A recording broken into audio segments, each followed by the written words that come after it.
The Elson Starlight, which that's you. And sisters, cousins. Oh, okay, Starlight. Who? Bruce is related to you. Bruce Starlight. Oh, hi. How do you say hello in Denita? Denita. Atlantan, we say how are you? Denita. Maybe the origins are the same, man. We gotta figure that out here. We gotta brainstorm and come together. Okay? I like that. So, before we get started here, once we get situated, once again, what can we do to help each other, and what can we take away? What is something we got out of yesterday? One of the things was the land-based stuff with Kevin Lewis. What stood out for you guys yesterday? One of the things was teaching with the seasons, right? Teachings with the seasons. What if we cut off school? There's teachers in Saskatchewan are striking right now. And what if we change school to the seasons? Wouldn't that be interesting? That'd be a really strong way of decolonizing. That could be a nice sweater for somebody to sell. But no, the idea, right? The idea, it's there because I was with a teacher, an educator in Lac Roche, and he showed me this chart. It was he had 6 seasons on there in Dene. I don't know if any other nations they have more than 4 seasons. Yeah. There was 6 seasons on there though. He said, "This is my curriculum." And then he went on to the land and picked, sage and anything that grew around there. He put them all into little bags and put them all on a board, and that's how he taught. He used puppets to teach, right? To teach the language, created puppets, all that stuff. There's so many ways that we can teach in the schools, and it's all on the land. Right? Another thing too is the origins of words. I know we didn't get into this. We kind of got sidetracked with Jesse. Denia, Julius was talking last night. Denia, Deneni.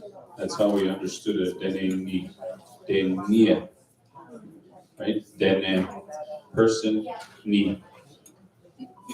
Deneni, Denia, because that's what fed us, right? The moose, the caribou, etenu. So all that good stuff. I see us on. One of the things too, a lot of things. Sometimes we like to be funny as Dene people. Sometimes if we get challenged to say something, someone might laugh. We don't want to discourage one another, right? How many people have been laughed at if they said something wrong? Yeah, it's not good, eh? So I want to limit that, right? And the reason is that I was at a youth conference in Birch Narrows. Birch Narrows, the language speakers are more the older people. So I was giving away a sweater, one of the door prizes, and this young lady come up and they said, "Just say something in Dene, Zoom, good morning." And then the first thing she said to me was, "You won't laugh at me."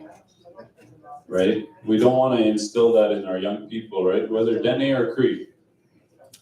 Dene or Cree, does not matter. Indigenous language is an Indigenous language. So we got to be mindful, we can be funny, but we got to be careful of the tone we set, right? Otherwise, our numbers will decline. I know in Fort Chip, Alice, I visited with her. She cooked me a nice meal in her home. She gave me meat. I can't say what it is. Or can I? Are we live yet? Oh, we are. Okay. Oh, yeah. She gave me muskox. Yeah. So, there was even the chief joked about it, so I guess it's okay. But I went to Fort Chip, and a muskox traveled to their territory, and within an hour, we were eating it. Well, not me, but you know. So they said, this is the first time they've seen it. They didn't have a word for it either in Dene. So if anybody here, we tried to figure out. They came up with a word, edgeratoa. Is that what you said? I know we came, but the first word you came up with was edgeratoa. Yeah, edgeratoa is the first word they came up with because they'd never seen it before, right? And then we spoke to Jesse and Snooky. Oh, okay. Gaulye. You teacher. Oh, you tea. Okay. Oh, okay. Kutla hindi ni Jesse. Ni Taylor. Moss. Hote. Hotager. I thought that's what he meant. So you teacher. So interesting, eh? Alice, that was the first time. Lots of work in Fort Ship too. They have classes Monday, Wednesday, Friday. Denny classes. They have a linguist that is helping them. Linguists are good for communities as well. If we want to learn phonetics and understand the words to break them down. But I remember Alice spoke to me and she told me I teach conversational Dene. She's not a teacher, she said, and that's always important because we understand it a little different. It has more meaning, eh? It has more meaning when we learn it that way. So sometimes we can misunderstand each other from phonetics and just regular conversation, right? And the tone and how we say things. So a lot of good stuff. Thank you, all the educators and all the people that do the work that is necessary for the young people. And, I'm running for chief, so I have to say that. No, I'm just kidding. So at this time, it looks like we've got more people in here. I want to ask everybody to take their seats. We're going to have Counselor Liza is going to say a few words here. I don't know if Travis and yet Tia Daharitia. So, Adelard, I'll call him up. We'll say a prayer, and then we'll get this day going. So, Masi Chona Hussein Saladina Dunzanega no Hanu Telu. Hopefully, Teu Tesa. No, need not, how not, her rotation for you. Already on Teo Ruthon. Het zuiden onze en Nederland in onze en Nederland liegt. Zich ezin het zijn Charlie Beyedo. So Adelard will call him up here. They have two or Yomi Kunder. So I'll ask everybody to please stand up, and we'll open up with a prayer, and then we'll bring up lines and Masi.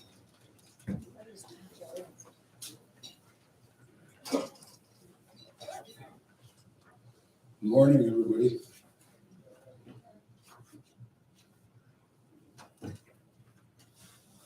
I just wanted to say I'm really, really happy to see all of you, all the visitors from far, near and far. I enjoyed myself yesterday and listening to what was going on. I'm one of the ones that almost lost my language.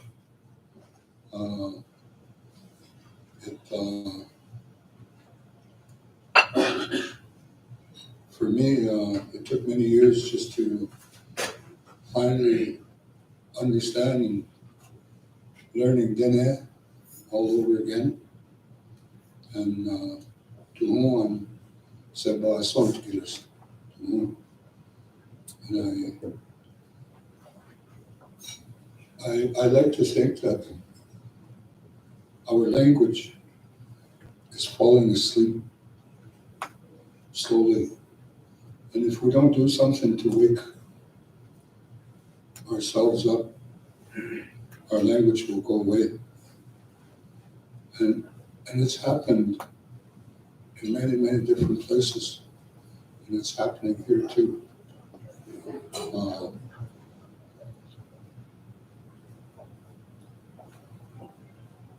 Tue, sometimes, but I know we can overcome. There's a lot of people out there that are doing good work, and it's possible to revive and to retain our language. I have hope. I have a lot of hope, and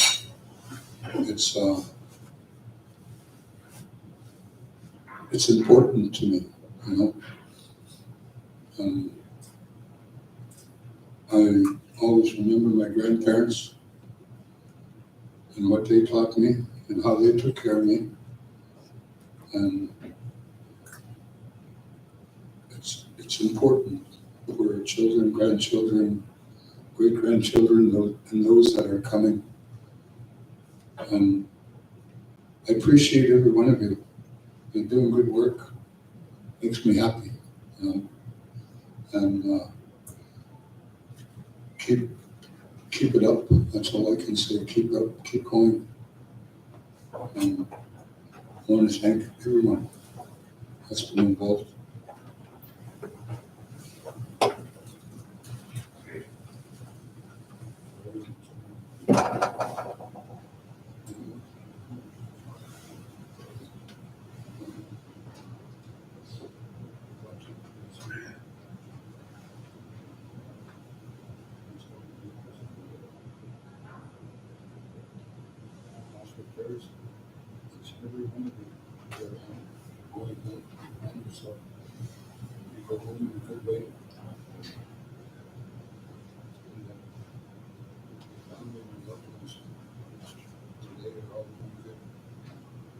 I thank each and every one of you.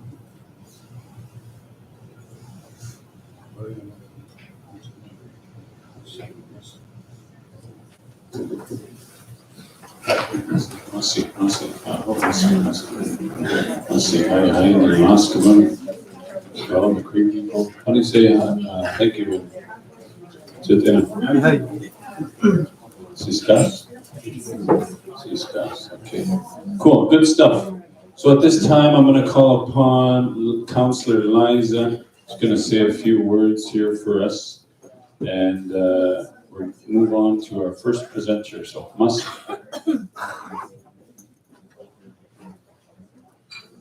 Good morning. I'm going to say a few words in Hindi as I'm always learning. Ho'a salutine, thue choktue hotsi denesutline hesli. Menus betsiani hesli. Eliza Hushe. My name is Eliza Menus. I come from a long line of leaders here on the nation. I'm so honored to be here today. Because it was so great yesterday to hear everybody speak in our native tongue, and our neighbors, the Cree and the Sioux. So glad that everybody came here, especially from really far away. I wanted to say two stories. One of them was about my late father, Sam Manus. He died in 2021. And a year before he passed away, he said to me, he goes, my girl, he goes, I'm going to tell you stories, and I want you to record them. So I took a lot of these recordings, and I still listen to them today. I still hear his voice, always in the back of my mind. And, I don't want to cry about that, but, he's still in my heart. And I try to speak as much as I can remembering him.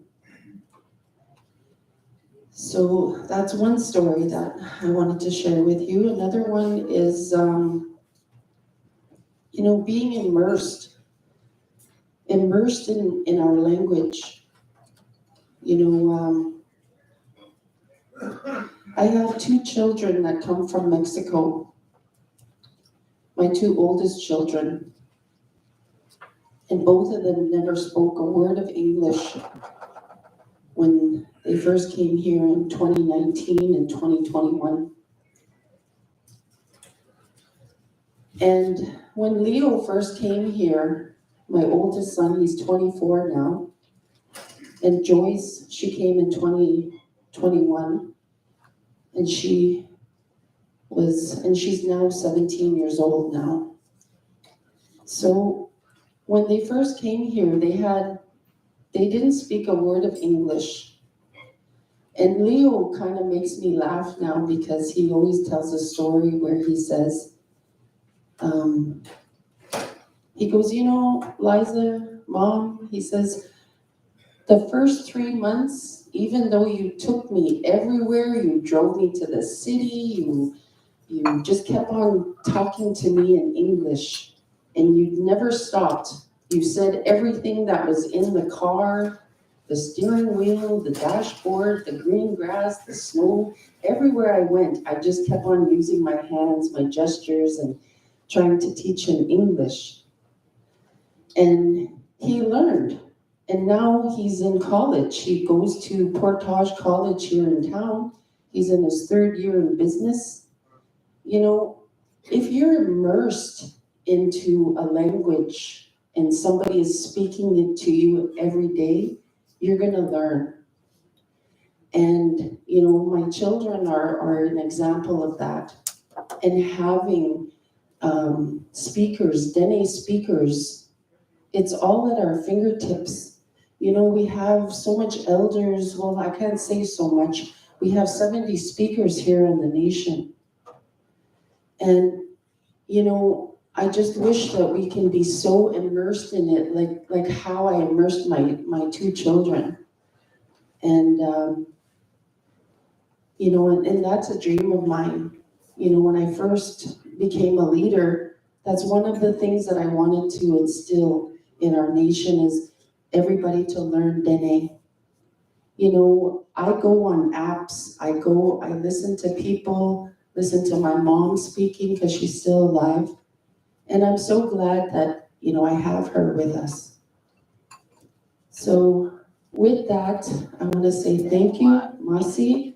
And I'm so glad that everybody's here and hope we enjoy the day. Masi. Must show good stuff. That is the dream for all of us as we in the Cree and the Dene, we're dealing with the same situation. So today we're going to come up with solutions, things we can take home, things we can utilize in our community and share, like whatever we got to point to suggest this is the name of it, right? Like she mentioned.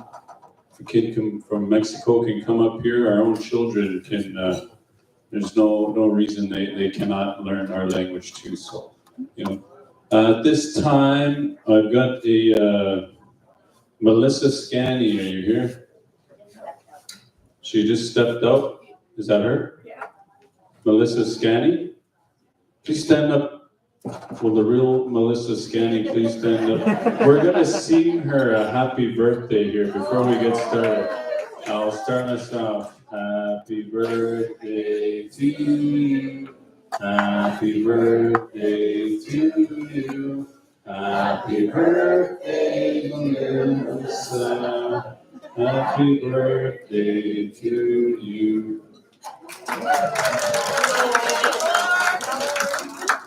Just got shy already. Her sweater is just covering her mouth. Cool, good stuff, good stuff.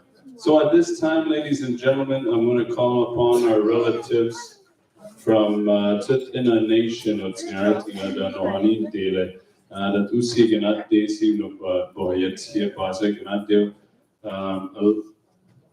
Ellison, Starlight, and Janelle Starlight. So I'll get you guys to introduce yourselves and then share with us about, let's give them a big round of applause. A warm welcome here. It's probably cold, traveling, musty trip.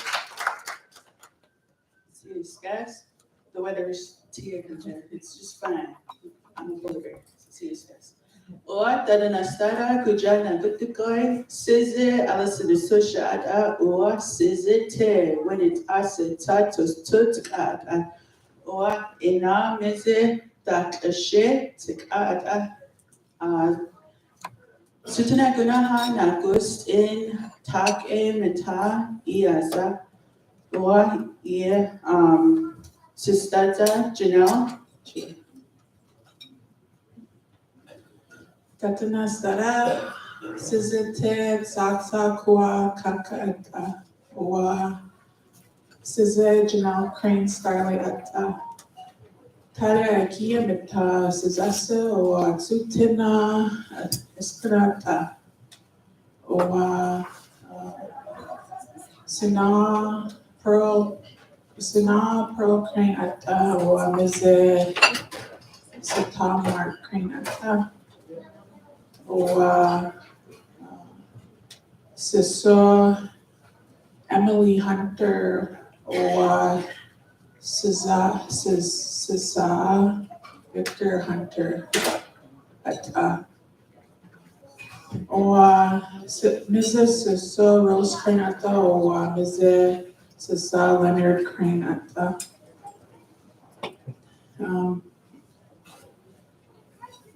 My name is Janelle Crane Starlight. I'm from Tsuut'ina Nation. I have 2 children and my husband, and my last name is Crane. I come from the Cranes from Tsuut'ina Nation. And also I'm married into the Starlight family in Tsuut'ina. My grandparents, I'm also Cree from Goodfish Lake, Alberta here. That's my mom's side. My grandma's Emily Hunter and Victor Hunter. And my grandparents on my family, on my dad's side, the Cranes are from Tsuut'ina. However, we are also from Sioux Valley. So that's a little bit about my family and where I come from. But also to just a little bit about myself. My education, I finished my bachelor's in anthropology, and I'm currently finishing my last course in my linguistics minor at Mount Royal University. Other than that, I've taken a lot of certificates in Tsuut'ina language and culture with University of Victoria, University of Calgary, and University of Alberta.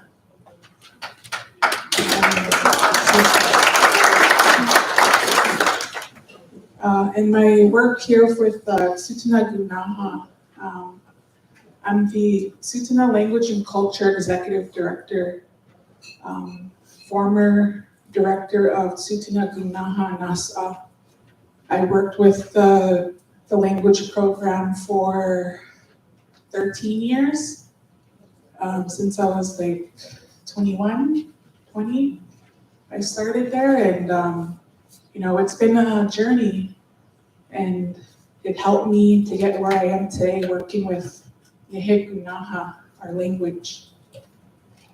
And with that too, I wouldn't never come this far in my language learning and my education without the help and the importance of our language revitalization. So I always, real thankful for the journey I'm on with, the administrative side. I know I do a lot of administrative duties to get us grants and funding and advocate for our language program in our nation, that we need more support. My goal, it's hard to learn language in an office setting all the time. So when I'm at home, I speak as much as I can with my kids, basic daily routines, just keep it up every day. And, they catch on right away. They catch on more than me. And then they learn in school too. So that really helps me just to remember that. Stay in the language as much as you can. I want to thank CSS to Dennis Souflene for inviting us here today to present this morning. I'm really inspired by all the presentations yesterday. For myself, as I mentioned, language revitalization is really close to my heart. I'm really dedicated and really passionate. So is Siddha Ellison and all our staff at Sutanaga at Gunaha. So with that, just really quickly, we were called an institute, but we want to keep that language strong. So now we're called Sutana Gunaha Nasa. That's Sutana Language House. So we'll start with our presentation here. See you guys. So the Sutana Gunaha revitalization, the history, it started back in 1972 with Elder Harley Crowchild, Ronald Dodging Horse, and Bruce Starlight. They started to standardize the orthography for Sutana. And right now we're using SRO. I really like what someone commented yesterday, that we need to start using more Dene syllabics, and I agree, because in Sutana Gunaha we haven't really delved into Dene syllabics, but we wish to get there soon. The Sutana Nation schools, we were in trailer portables in the late 1980s and 1995. Our elementary school was built, and the junior senior high school was built in 1997. So the Sutana Gunaha Nasa was established in 2008 by a group of concerned individuals and led by long-time Sutana language and culture advocate, by a fluent speaker, Elder Dr. Bruce Starlight, and with the funding raised by our Great Eagle Resort and Casino. So, Usa Sinasene, our vision, Usa Tsutena Nanayan Matego, Utsanahe Owa, Da Klishe Klata Tanago, Da He Owa Usa Tsutena. So, our vision is the full revitalization of the Sutana Gunaha in all forms, spoken and written, as a legacy to past, present, and future Sutana people, as told by Hilda Bikra. In our mandate, that Sutana Gunaha will create a language community utilizing various traditional and contemporary means. The Sutana Gunaha Nasa is committed to the teaching and learning of Sutana to all interested individuals. The Sutana Gunaha Nasa will focus on the creation of new fluent speakers of Sutana language, as well as the development of pertinent language resource material. Sutana Gunaha. So the Sutana First Nation were the only Dene speaking language within Treaty 7. We're surrounded by Blackfoot and Nakota Sioux. There's 3 Blackfoot tribes and 3 Nakota Sioux tribes, and everyone always like, are you Nakota or are you Blackfoot? Like, no, we're Sutana Dene. Till this day, we're still standing strong and isolated Dene, within Treaty 7. And I'm so thankful to be invited here today, because you'll see on the map there, Sutana, we're secluded away from everyone else, and it kind of gets lonely. So, making these connections is really important for us, I was really thankful to be invited today to present with everyone here. Oh yeah, and then there's only 5 borrowed words from that we use. A little bit about that, like I said, I just want to read something off here really quickly. The Tsuut'ina worldview by all life forms are interconnected and all life is sacred. Human beings are just a small piece of the sacred circle. The Tsuut'ina worldview respects all living things on land, water, air, and fire, as well as their interconnectedness with humans. The Tsuut'ina believe that natural law supersedes any man-made law. The Tsuut'ina are known to be brave, benevolent, generous, and stubborn. We are a diverse nation of traditional people, cowboys, athletes, students, leaders, visionaries, and modern-day warriors. The soul of Tsuut'ina is revealed through our unique language, culture, traditions, and histories. So historically, the Dene people, as you may know, were part of the Dene people and have been through a series of migrations and separations spanning over hundreds, if not thousands of years. Tsuut'ina pre-contact separation stories align with the separation stories of other Dene groups. Upon separation from the prominent Dene tribe, the Tsuut'ina people settled in the prairies and adopted a Plains Indian lifestyle, like that of their Blackfoot counterparts. The Tsuut'ina became allies and members of the Blackfoot Confederacy, which is reflected in the societies maintained by the Tsuut'ina people. Despite the change in location and lifestyle, the Tsuut'ina peoples maintain their distinct language to this present day. So moving forward, within Tsuut'ina Nation, this is just a glimpse of how our organization, our programming is structured here. And within that, our organization, we have nationwide mandates.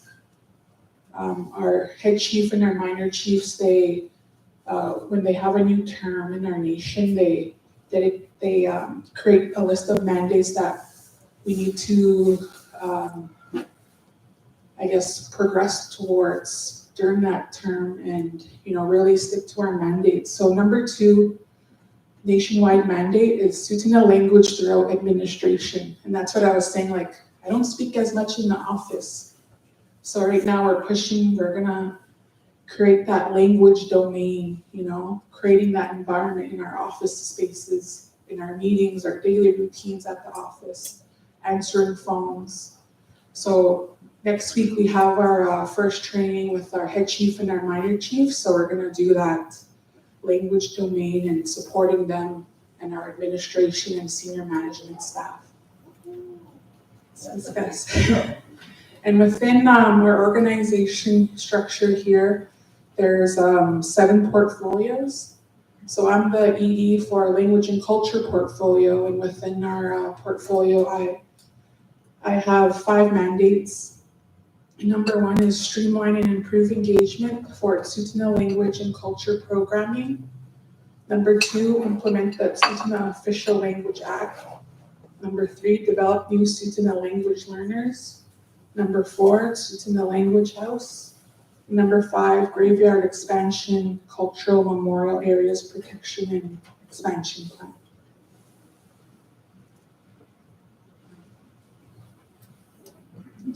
Vanessa?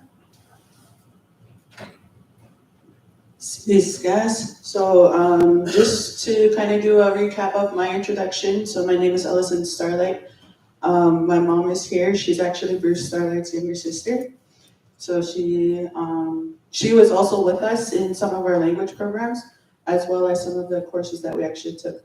I do see a few faces that I do recognize. They probably don't even remember me, so still kind of young and cute. I did go to Silly as well. So I do recognize a few faces. Again, you probably don't even remember me, so which is good. Kind of hurt, but it's okay. So right now for Tsuut'ina Gunaha Nasa, so for our programming, we have the school language programming. So the schools we have are pretty much the nation schools. We will slowly be going into the city schools to help the nation students that are going into the city. So that will be from K all the way up to grade 12. We are hoping if we get enough Gunaha teachers that are certified, we are hoping to even have university classes as well. Right now, that's kind of one of our goals way at the top. We're slowly trying to get up there. So community language programming, so we do have a lot of language programming. So on the table, we do have language packages, so we usually do them seasonally. So this one is our Zask'a, Sutana Gunaha Community Language Classes. So this is kind of like our pamphlet, our word bank. We do have a 12-week program. Again, we kind of broke it up throughout the year, so at least 3 to 4 weeks, Monday to Friday, or Monday to Thursday. This one too is kind of their package. So they kind of coincide with each other just so that we're not recreating a lot of resources, we're just reusing it because it does kill our brain sometimes. We do have activity books. So we have Zask'a and Hazine. So the teachers actually use these within their class just to kind of keep the students kind of busy, especially if they need to do report cards, then they have those books that actually help them out, as well as some of our other resources. So we do have the language and culture curriculum that we're actually doing in our main office. We do have the building that we did get a grant. Janelle, as our director, then she applied for the TC Energy grant, and they actually gave us the monies to build our building for our office. So we'll be showing you pictures as we get there. Question. Why you guys pay the rest of the thousand? Southwest Recovery, yeah, we're just right on the side. Like, on your account or? Yeah. Yeah. Yeah. So if you guys know where Gray Casino is, just go across the bridge, we're there. Yeah. Also, we do have a partnership with the Taza Development. We'll get to that, so we're slowly getting there. So this is some of our pictures of our culture camps. So we do have culture camps. In this picture here, this is all the graduates of the University of Victoria program, Revitalization program. So that's the whole team. So we only started off with, 6 when Sutana Gunaha first started in 2008. Now we got a team of 20. So our team is slowly getting to expand. We're trying to recruit more. So we do have, even the girls, they do backup singing with one of the classes for our after school program. We do have summer camp. This one was just this past year. We were kind of wary of the smoke. The elders, our Hilokoayana, Sakwayana, told us rain or shine or smoke, we still hold it. So we still hosted it. Luckily, the time that we did have it, it was nice and clear. It was nice and clear for the morning, but for the afternoon, we had to throw them in their vehicles and ship them out of there. But they really enjoyed it. They really do miss those times, even being on the land and having the conversations. This picture here is actually our Atsitelahe. This is our first year of our bilingual class. So we had 27, and it came down to 19 first learners. So this was our K4 class. So they're actually in grade 4 now. We did kind of have to put a pause to it because our education director at that time told us Gunaha teachers aren't real teachers. So that's what kind of really hurt us, but actually thrived us to get our education diplomas so that we can actually start teaching the immersion program. So with the same teachers that are in the picture, we will be having at least 8. We'll be having at least 8 crossing the stage, hopefully 2025, so that they will be the teachers of the next coming up immersion classes. The construction part, sure. So this picture here, just to kind of do a little quick recap. This was a tour with the lands department. So the lands do also hold like little traditional site tours. We actually sit with them. We actually starting up a partnership to have the elders to tell stories about a lot of the historical sites. Because we see them, we drive by them, but nobody really knows what those sites actually were. I remember growing up hearing a lot of stories about it, but not everyone was able to get that same teaching. So we actually got that in play right now. As for the building, all I know is it's coming up. Janelle has more info. Yeah, like Ellison said, I've applied for a multi-year grant with TC Energy. And it was during COVID and I had to do an online presentation to, sell my pitch over online on Zoom. And out of all our programs within Sutena, they chose our language program. And I was just so like, yes, we got it, we got the funding, like, this is our dream, And what came a part of that in our proposal, what I submitted in our University of Victoria class, there's a group, we had group projects on, a programming that you would like to see. And our project that I submitted was it was called a language nest at first. And in there, in our proposal, we have to really describe all these certain things and what you want in your programming. And that's what I have presented to TC Energy, and that's what our dream came. Those visions that you have within your projects and your schooling, it came to life.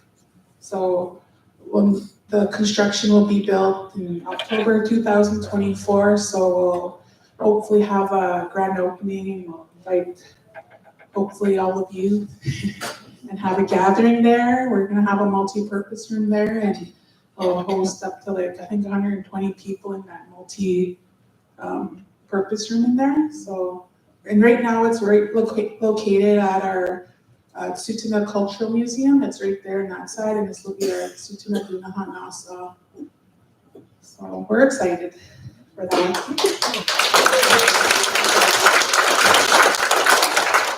And this is the sod turning ceremony. We had a big ceremony for that, and it's our head chief and minor chiefs and our language and culture committee and our staff there.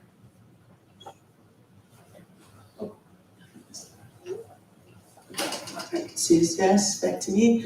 So we actually signed a new partnership with Sutuna Education Department. So we are creating those partnerships and making sure that those MOUs are being strictly followed, because we did have a partnership before, but they kept education and Gunaha in silos.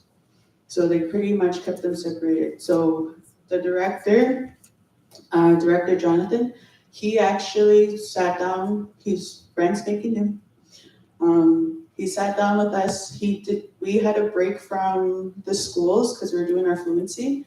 So he didn't actually experience what Gunaha actually did.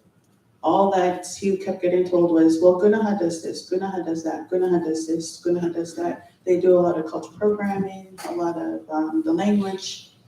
So he was kind of given a blank slate of like, okay, well, what is Gunaha? What do they do? I keep hearing them highly respected, highly recommended, but I haven't seen them. So what do they do?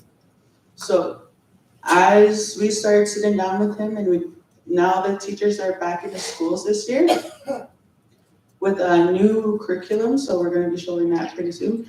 He was actually surprised like how much we actually do for the schools. So he actually said, okay, let's do this MOU, let's follow it, as well as this will not change the partnership. We have to make sure our teachers, our educational teachers, and your Gunaha teachers, they have that understanding and that they're treated equal. Nobody's higher, nobody's better, like everything should be equal, because without you guys, there would be no language, no culture, no history about the schools as well as the area. So he's with us, he's backing us up. I told him if he doesn't, then he may be a foot shorter. But with that, he is advocating for us. So as well as he's making sure that our teachers that are doing their practicums, that they will also be staying within the schools to complete their practicum. so that there's no missing the students, there's no, like, they just disappear, that they are staying within the schools. So, which is really good. Next slide. So here are our additional partnerships. So we do have a partnership as well as with our Hakija our classes with our leadership. We will be having our classes with the Indigenous Language Institute with New Mexico. They're going to be coming up and helping us teach the classes with Hakija with our leadership. Is it the same language? Yeah.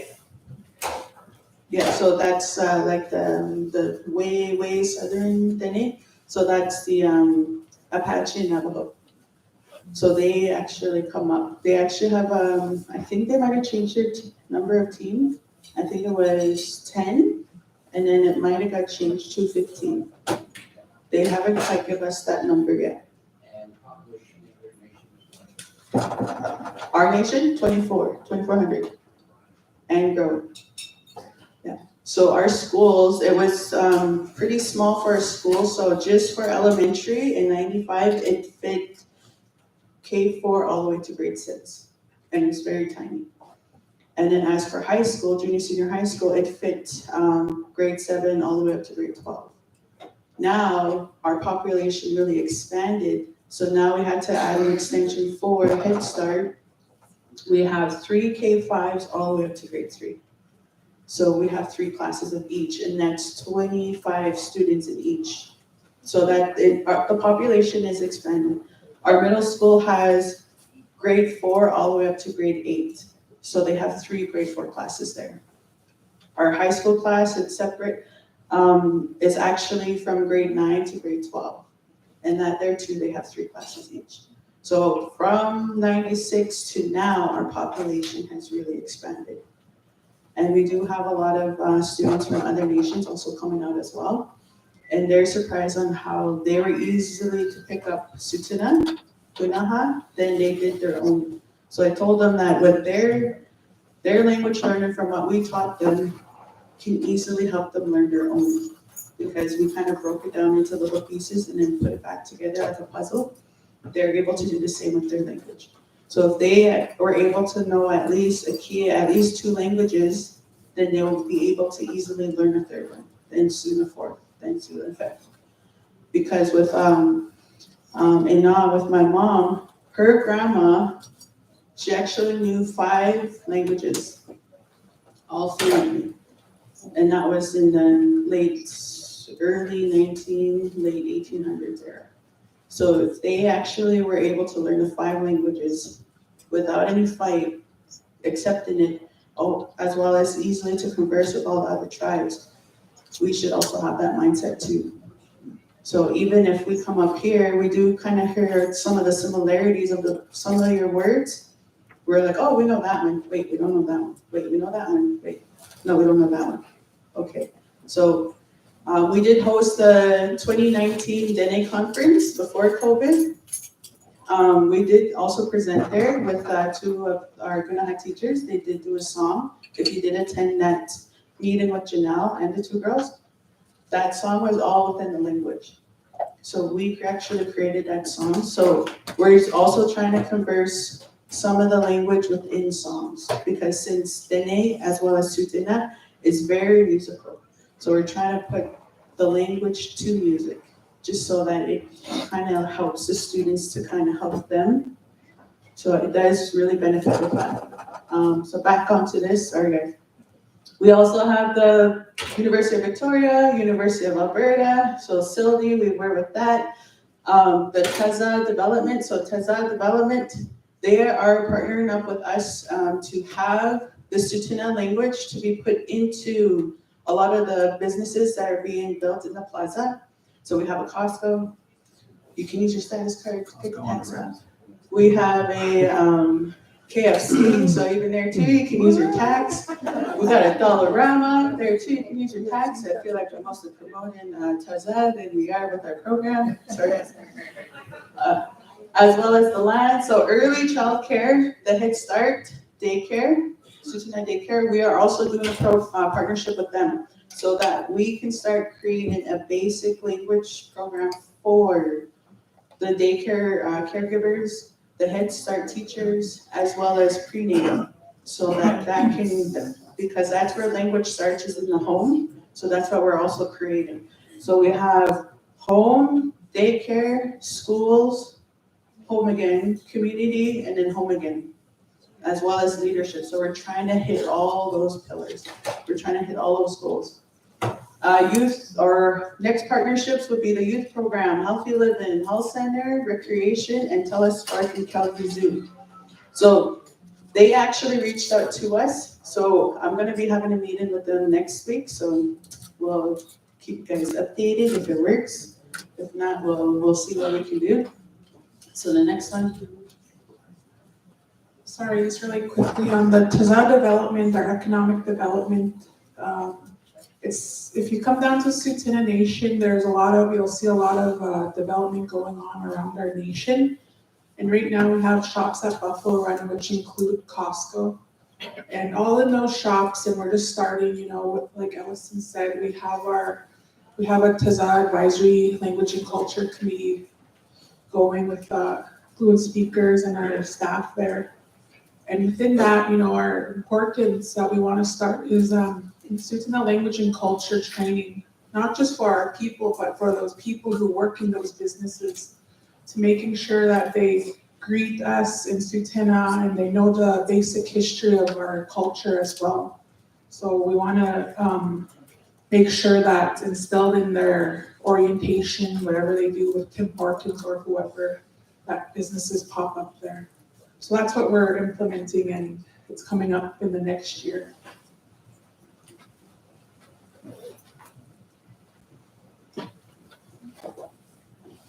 Alright, so we have, currently we have, well, the number's actually 20. We do have 13 teaching staff, 9 administrative, so I'm in that one plus as well as the teaching staff, so the numbers are kind of off, but it's okay. Employees are attending the Bachelor's of Education, so we have 13 graduates from the Indigenous Language Revitalization with UVic. So we're trying to make sure that whatever courses that we're actually taking, we are actually choosing which ones that our future Gunahat teachers can actually take. So that they can take to be certified a lot quicker. As well as to kind of throw it in some people's face, like, I got my certification, you can't say nothing. Yeah, because with the list, well, kind of imagine with Sister Janelle, was in it for me and Janelle, with the courses that we actually took a look at our transcripts. It's pretty much almost as long as this infographic right here. So that was just within the years that we've been with Tsuut'ina Gunahat. So it's a very long. Our director Hannah, she was looking through my transcript. She's like, "Holy crap, this page pretty much is going forever. Did you ever stop?" It's like, no, cha. Cha. It's like we're still going, and then pretty soon, also to actually mention about this, for the educators, we do have a key to former Tsuut'ina students of the schools actually going in for their masters to become principals. So right now, they are actually in that role as principals. So they are really advocating, no, we need more language, we need more culture. We need our teachers to really be strictly immersed within the language and culture in their mainstream classes. So they are helping us as well to making sure that that goal is actually met. So I'm very proud of them. They're my little support, especially when it comes to the schools. They keep me informed, I keep them informed. So there's still that partnership. It's actually them kind of texting me if you hear my phone going off. That's them. So just tell them I'll talk to you later. All right, to the next slide. So that we have here, so this is kind of like our branch of what we have to go through, actually our mandates. So again, Janelle is our executive director. We do have Take, 3 council reps. So we have Councillor Kelsey Bigfoot, Councillor Corrine Eagletail, and then Councillor Andy Senior, 1 spot. as well as we have our financial advisor, we have our language and culture committee, then we have Chris Cox. Everyone probably, some of you probably know Chris Cox. He also was in CILD. He's actually our linguist. So we get to yell at him, he just sits there and smiles. As well as in Sutina, so he just sits there, smiles, he gets all excited. But we say good things, we just yell at him, that's all. We just say, that's about it. We have our linguist assistant, so Beric Owa. Our director is Hannah Bikro. So the language educator coordinator, which is Sine, which is me. So I pretty much help make sure that our teachers are doing job, that they are well taken care of. We have Raven Whitney as our executive. Keitha Many Horses, she's actually the Gunaha teacher at the daycare, as well as an assistant, Cheyenne. Right now we have a Head Start teacher, Kyla Starlight. We were trying to change this, it didn't work, so I'm just gonna fill in the blank. Our community project coordinator, Ben Pipeston. Our resource developers, Sister Zayina, so we have Teresa and Kieran Starlight. So they actually helped out with a lot of resources. So we do have a lot of PowerPoints, videos, as well as all these packages. This is all their work, as well as stickers. I'm really advocating for stickers. You can post them anywhere. Schools. So again, we have the schools. So we have got the Sutina Daycare, Sutina Head Start, Active Delashe classes. So that's our immersion classes. That's what we're really advocating, to have our teachers complete their bachelor's of education so that we can have teachers from K4 to grade 6. So we can start creating that curriculum for 4, 5, and 6.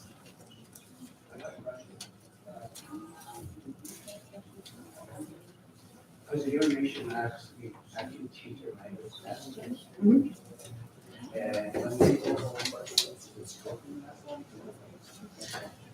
The parents are actually joining in on the art classes. So this one is more like for adults. So the parents are slowly starting to take it upon themselves to teach the language at home. Because that was one of the mandates too, is that if we're given that responsibility as Sutina Gunaha Nasa, then the parents also have to take on that responsibility to continue the language at home. As it's getting to a further step than we were 5 years ago. Yeah, so it's getting there. As well as the parents are really liking that, okay, so now I know what my child is talking about, now I know what they need, so now we can slowly start having that conversation. So as well as we give them cheat codes, so if they have the package, then they can place it up, okay, so I know what my child is talking about. As well as they can always come back onto our classes and tell their story. I actually carried on a little conversation with my child. They might have mispronounced a few words, but at least they're still trying to make sure that that language is continuing. As well as the departments as well. We do classes with the departments on the nation as well, a lunch and learn or evening classes. And them too, they're slowly starting to really take it upon themselves to speak. At work, at home. Just like with one of the ladies yesterday mentioning that she gets Facebook messages. We're like that too. We get Facebook messages, we get emails, we get phone calls. We even have people even come to our homes to even ask for vocabulary. As well as our elders as well. They even call us up. Do you remember this word? I can't say it. So they'll ask me in English and then we'll recite it in Sutina. Oh, okay, I remember, and I get hung up. I was like, okay. All right. I get it. Yeah. So yes, we're hopefully trying to have a program for the high school students as well as the ALC students or adult learners to have them certified. So it's actually Janelle's idea to have them certified in either land-based learning as well as parts of Gunaha as parts of language learning. So they have those certifications and that would be their first step to become language teachers. Thank you. So this is our little diagram of what we have.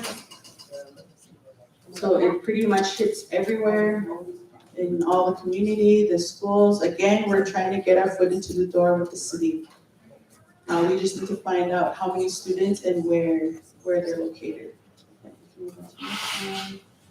So this is the teacher's daily routine. So for the teachers, as well as our online teacher, community teacher, Nihina, us as well, whenever we do meetings or teachings for the departments, we always have our routine, so which is the smudge. We say the prayer, our nonsense sounds. If they are beginner, we go through our nonsense sounds.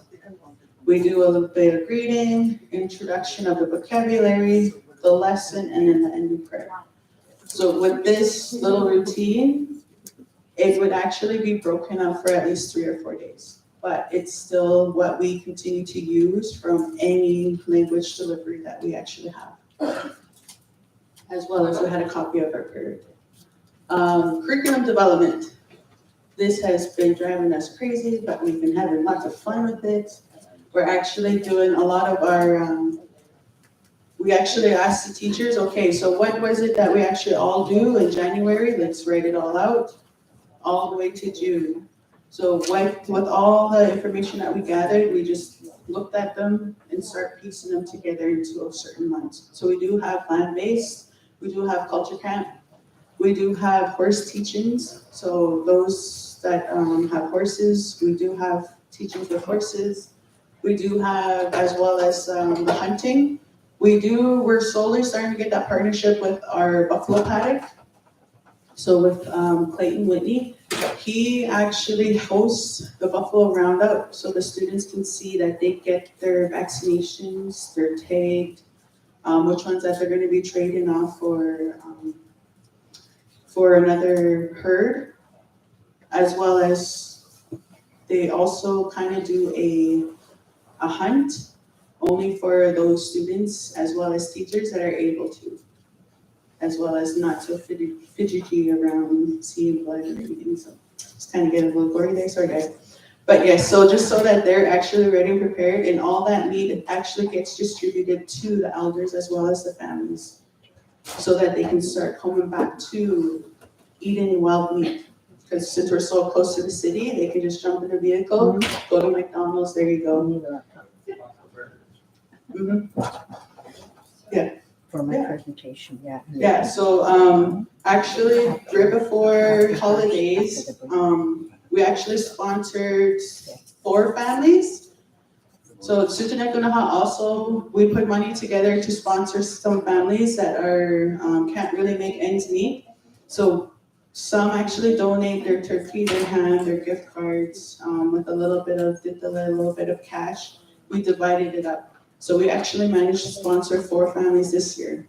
So we actually chose them and then we actually gave them that food, as well as that buffalo meat that was given to us by Clayton. So that actually went to that food. No. Just a beefalo, just that guy, just that kind, yeah. Okay, we'll go to the next slides. About our curriculum development, this chart here, can't really see it, but this is expanded over the 12 months in a year. We were gonna put a 13-month as a 13 but you'll see here too, within our curriculum, it's created by our elders, our speakers, our language teachers, our students, our language staff, and our culture staff. And we have 1 curriculum developer right now. And she's, really putting in the work full time. But within this chart here, it's based on the months, the seasons, the cultural teachings, our language domains, within each month, within our value system, within Sutina, the teachings around that, and we've expanded it. Right now, we're focusing on the linguistic analysis part of it.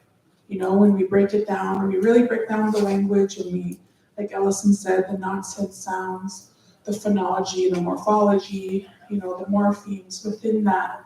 And how do we make our language grow? I heard a lot of comments about curriculum development and who's doing that. We're doing a lot of it, we have a lot of workshops on that, and it really frustrates us, when we sit down and we don't have the support of other Dene language groups of like just to kind of, get their ideas or their support on some language comparison in their words on the morphemes, right?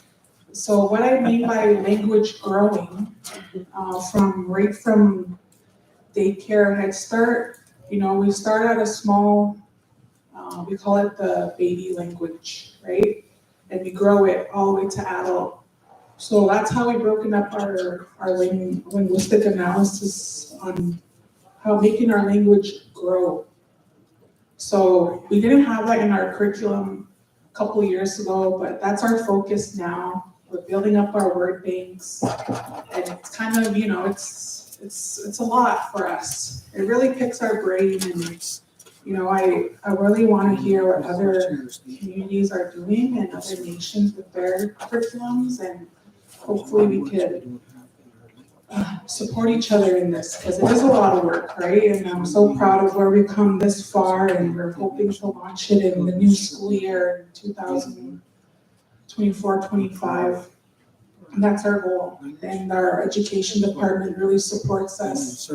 And we haven't got any support from any other universities. We took this upon ourselves, and we asked for, well, what do you do in your curriculums in, let's say, a university? Yeah, we reviewed it, like, that's not really what we need. It's not Sutina, Like, they helped us with arm's length approach by, let's say, like, for example, we had a partnership with Mount Royal University, and they couldn't really help us, right? We were so, strong in our culture and our way, they didn't understand where we were coming from, if that makes sense, from a language and culture perspective. So that partnership ended, and we're gonna still do it our way, and it's just finding the challenges and making it grow, finding the solutions and making it grow. So this is our, we have it from infancy to beginner level, and this is like a chart here from seasonal based in our language and culture learning domains as well. So that's just a little bit about our curriculum development. And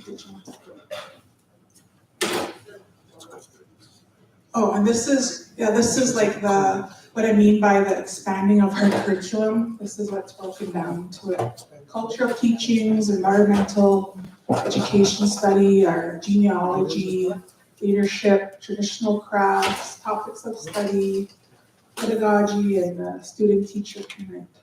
So this is our curriculum, Sutina Gunaha, Nahin Nisha. Our resource development. So we have a lot of resource development. We have 2 resource developers. We have seasonal activity books, Nisha posters, calendar sets, storybooks, YouTube channel, SoundCloud, school resources, website, and many more. We've recently partnership with Quick Draw Animation and Making Trudy 7 to create an animation of the Sutina story, The Battle at Cut Knife Creek. We've also had a partnership with Sprig Learning and created 4 books in Sutina and online books on the Sprig Learning Library app. And then currently developing our own storybook characters. And there are some pictures of the resources there, or a little emoji. And this is,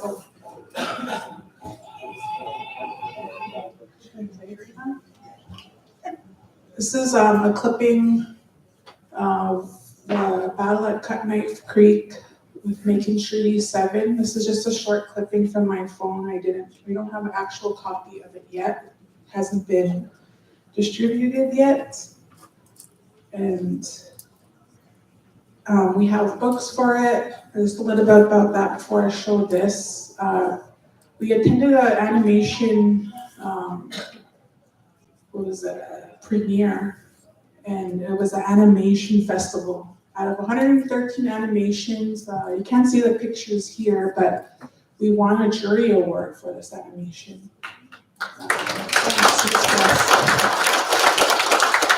A lot of work went into it. It was like a year and a half. We got a grant in partnership with Making Treaty 7 and with Canadian Heritage to make this animation come to life.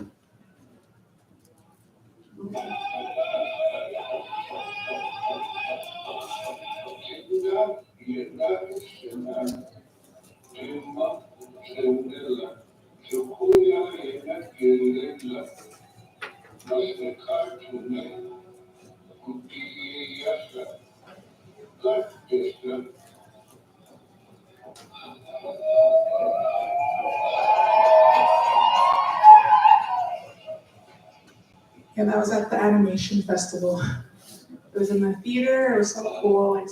I'm so proud of all the work that's been done on that. Yeah, and then we have a couple books here if anyone wants to take a look or grab one. And yeah, it has a translation, literal translation, and some illustrations in there. This is another resource.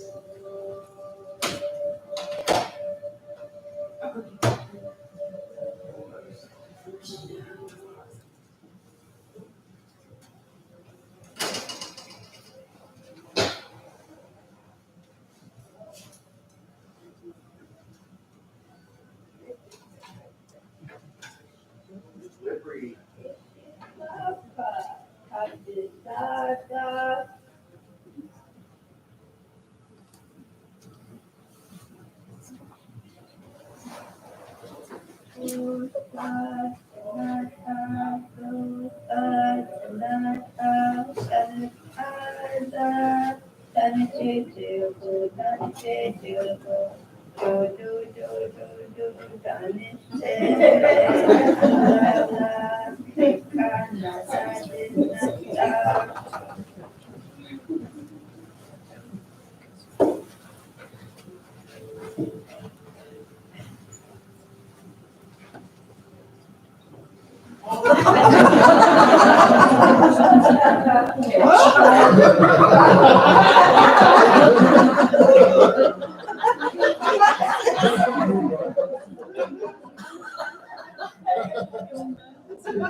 So with technology, we were able to kind of hear it from the projector screen, but this was actually an assignment from what we had to do with Sildy.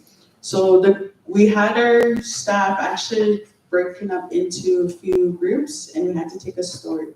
So for the ones that we chose that were really creative were actually two. So one was a standstill animation, so just kind of like similar to Cut Knife Creek. They actually made that film, auto recording, videos, they even had them move around, as well as we had these puppets laying around in the office. So this group actually said, well, let's just put these to use because we won't have an old man. We don't want to do a live action. Let's just put these puppets to use. So they actually came up with their whole background, their frame. They got creative using namaye, the otters for the gophers. So I told them they just got a little tan they might have been really hot that summer. So they got really creative. You weren't able to hear it, but when Halitsa got up and hit the gopher, it actually made that dunk sound. So when we actually showed the elders this video, they actually really liked it. They thought it was creative. They even saw the word bubble. They heard the audio of the gunaha, of the language being told. They said it's okay to have the English at the bottom, but they still wanted to have the language at the bottom as well. But they really got really creative with this. This was actually in a small little office that we actually created. They created this. So I like how they get creative with all their tasks. So here's the group. So Kieran. So we had Sister Kieran, Sister Megan, and Sister Teresa.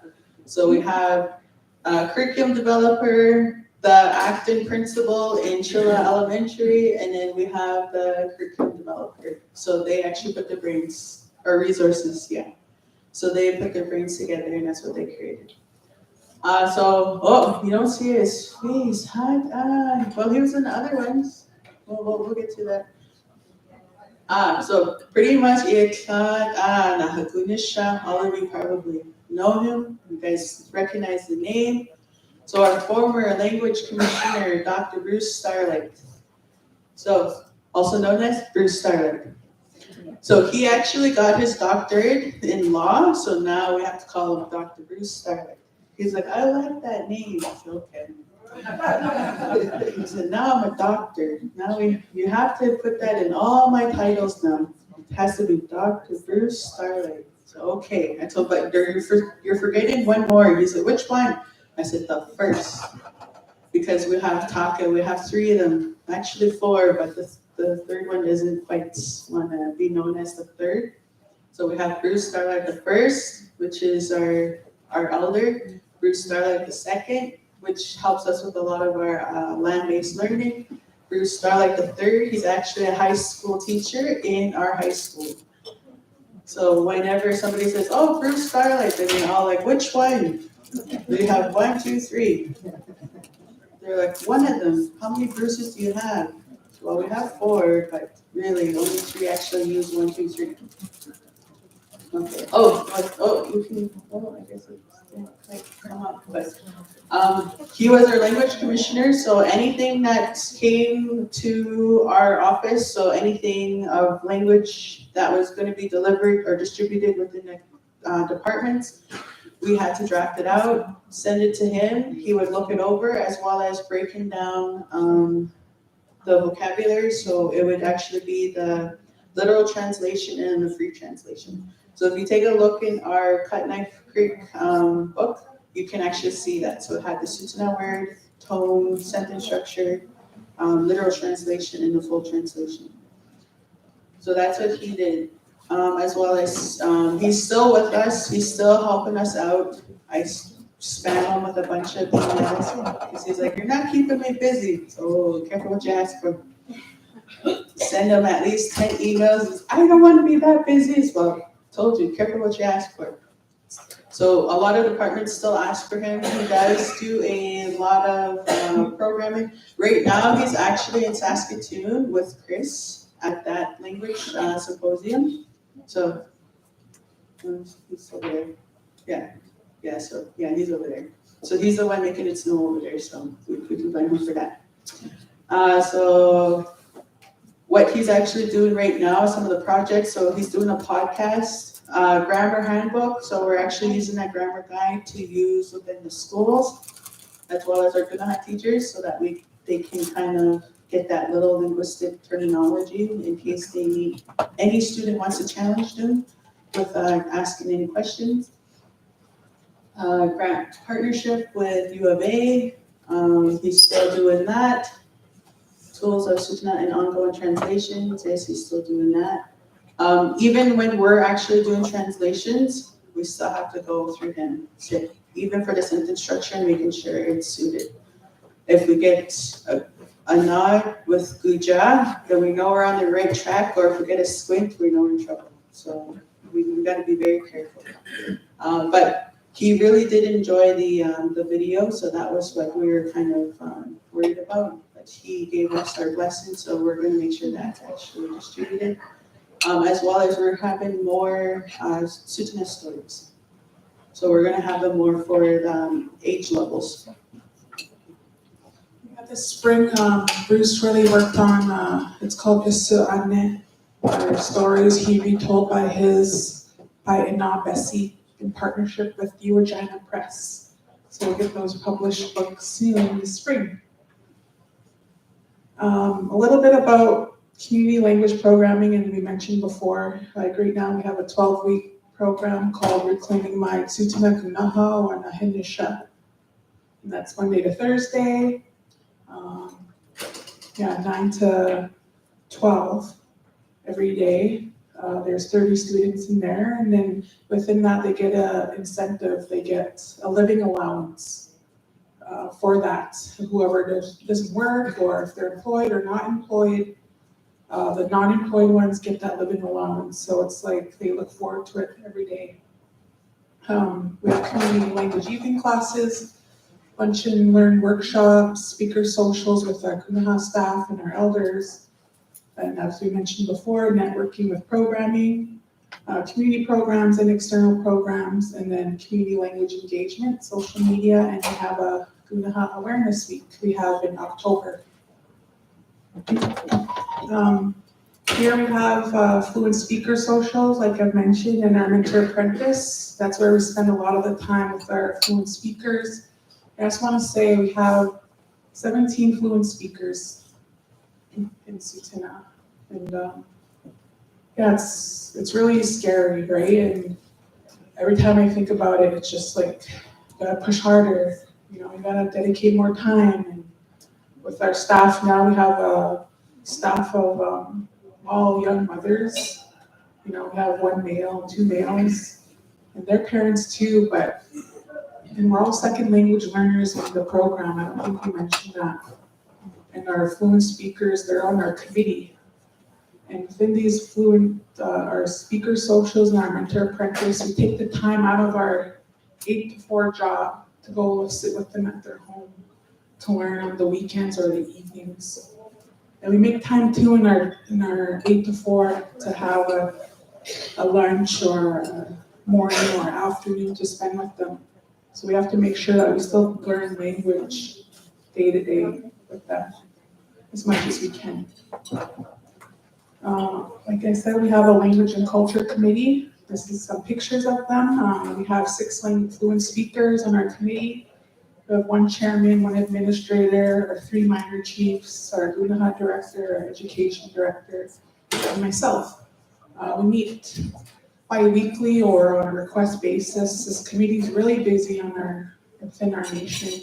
They're everywhere, with not just in my portfolio, but all the other portfolios. They provide direction, guidance, support, anything you need. This is a busy committee, and we're so thankful to have their knowledge, and their teachings with us.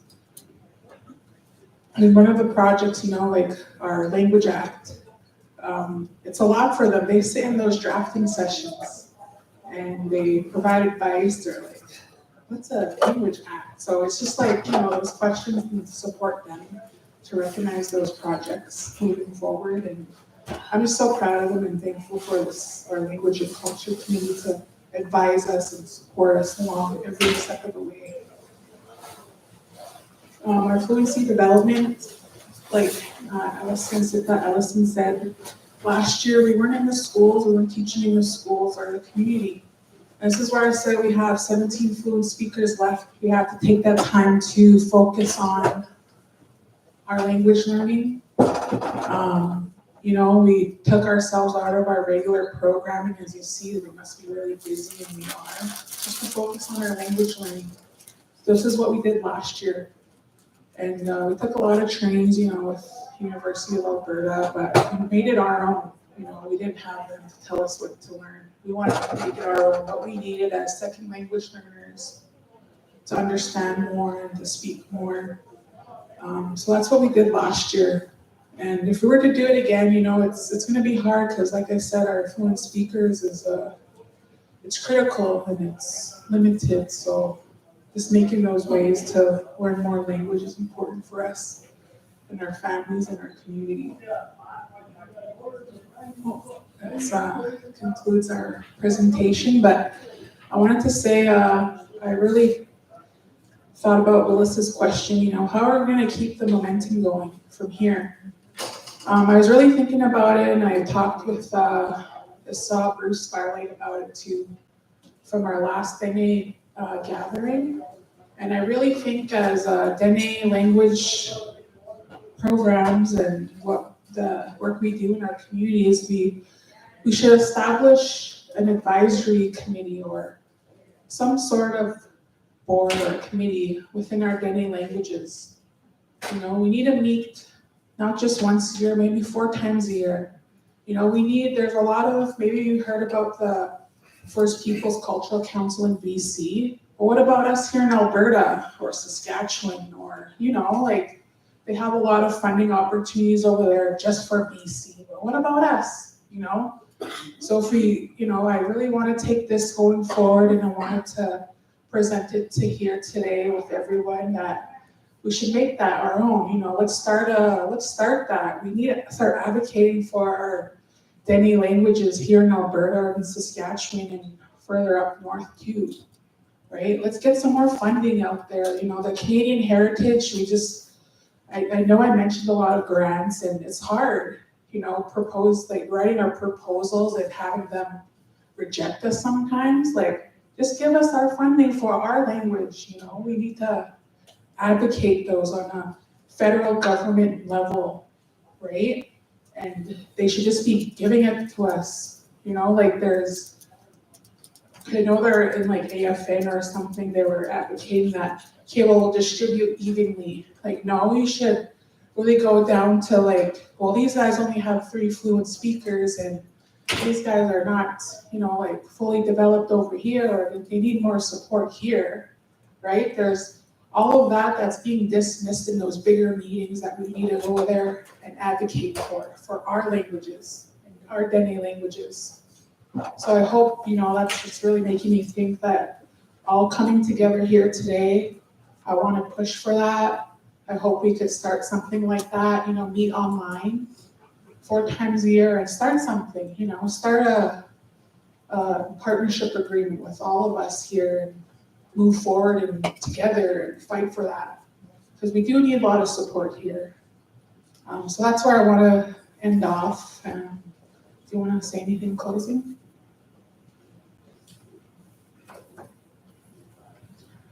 So CS guys, iya dan Nashaf, Oa, Sinden, Janelle, Oa, and CS guys for letting us be here for today, as well as it was our first time here. We were kind of lost, but we managed to find ourselves. It was a Tia Guja experience. It was a really good experience. First time being here.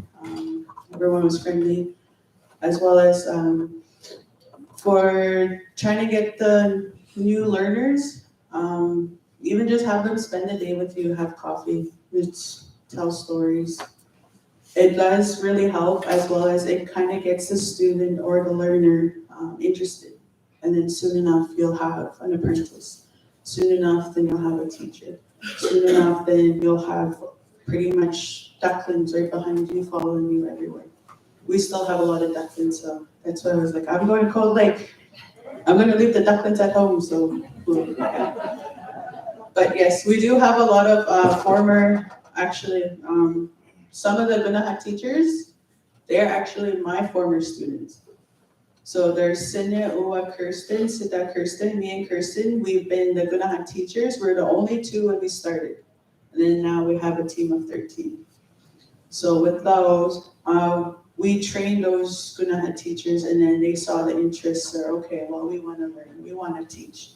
So it does happen. If you have a good guidance, as well as a good relationship with the students to encourage them, they will be the next language and culture teachers.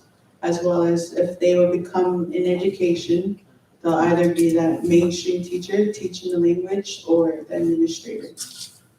So we're kind of hoping to get more elders that know their stuff when we start getting old and gray, because I told the students, when I get old and gray, if you're gonna be coming back to me, well, how do you say this? Do you remember? Can you teach me again? I'll be like, nope, shut the door and say, no, where were you when I needed to teach you? I said, but then you'll be the next teacher, so you will be kind of experienced in that. But I told them, really encourage yourself. You guys gotta really discipline yourself to become the teacher, become that learner. Because you will be the parent, you'll be the grandparent, soon the great-great-grandparent. So we helped you, now you gotta help us to help the rest. So, see this guy, so, sorry. Contact information, you can spam us, I may block some of you, no kidding. So we have Hannah Big Crow as the director, we have Janelle Crane, this is her info, you have my info, it's very long, estarlight@susaneducation.com, Janelle's is Janelle Crane at susana.com, Hannah Big Crow is hannah.bigcrow@susana.com.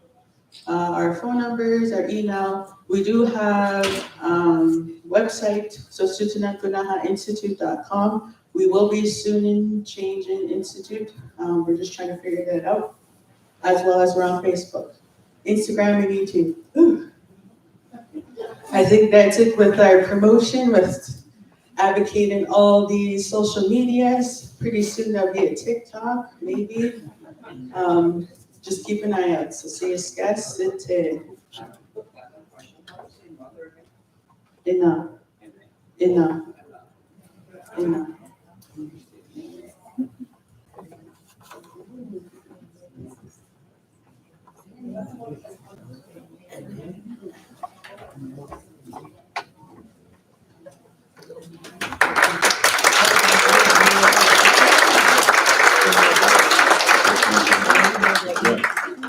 Good job, thank you, Masicho. And couple questions, and you're gonna be on a time limit, okay? Mental, Mike, is he gonna feedback? Daniel? No?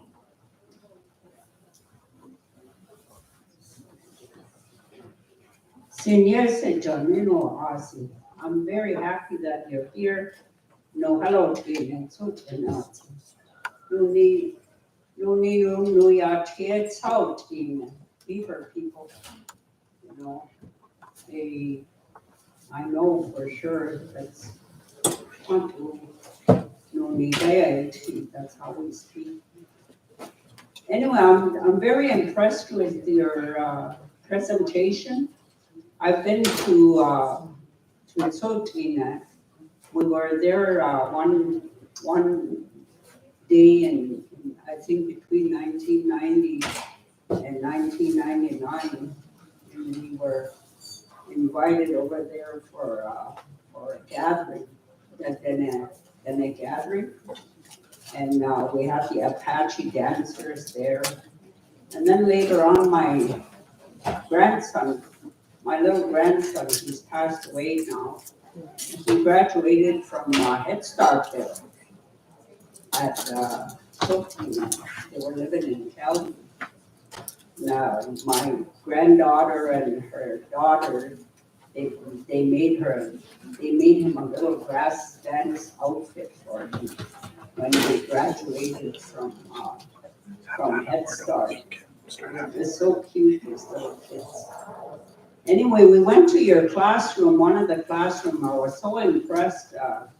They had computers all over where you can, they were teaching the kids with the computers, in their classroom. And I don't know who took us over there, but we went on a little tour over there.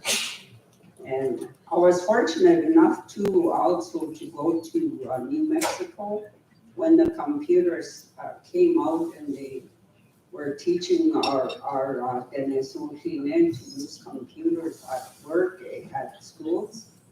And they had computers with with their tribe there in the classrooms, and I was very impressed with that.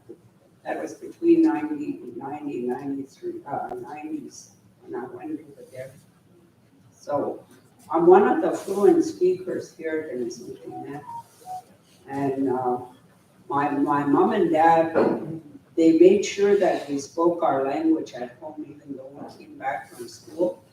My mom used to say, if you need to, say, they'd say, do you see a white man sitting here, you speak your language at home. That's what, she was very adamant. We spoke our language. And we were taught by seeing and hearing, and we were taught how to respect one another. And one of the things that I notice here is when a person is speaking, people walk in front of the speakers, and that was one thing that we were told at home. Don't walk in front of the elders when they're talking, walk behind or that. You never, you're cutting out the energy that's between the listener and the speaker when somebody passes in front. So that's one of the, I noticed Mrs. Starlight, she nodded when I said that. And that's the way we were taught. Those are the things that we are losing, our own cultural ways of doing things. And I want to congratulate both of you and your nation for taking hold of your language. Masicho. Merci. Another question here, Ryan. Good morning. I'm from Coed First Nations. When you spoke of moving forward, I was wondering if possible, we can have Linda and the presenters who traveled here and you guys as well to maybe sit down for a couple of minutes and come up with a date to strategize about moving forward and coming up with a plan before you guys leave. Let's keep that momentum going. Is all I'm asking is let's just keep doing what we're doing. I've never felt this before, and it's beautiful. So let's keep rolling. So if possible, I would like that to happen before we all leave today, if possible. If not, let's just keep in contact and phone. And and also my next question is it possible to sit down with you guys, or even through video, to when you guys make your planning? Because I love your presentation of how you guys plan for the whole year, and just to learn off of how you guys are doing this, so we can kind of work towards that as well. I'm so proud of what you guys are doing, because you guys are so far ahead, even though you guys have less elders, but you guys are so far ahead of us in doing what you're doing. And I'm so grateful for your presentation. Thank you. Awesome. Appreciate that.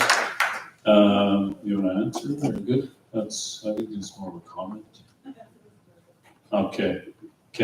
Thank you all. I appreciate it. As Ryan mentioned too, they're very far ahead with the structure of things, right? Everything was laid out there for us. Now, how do we take that to our communities? Dr. Kevin Lewis did the same thing. Donna did this. It was structure there, right? I believe right now we have ideas. We all have our own ideas. Just like Facebook, we all have our own opinions.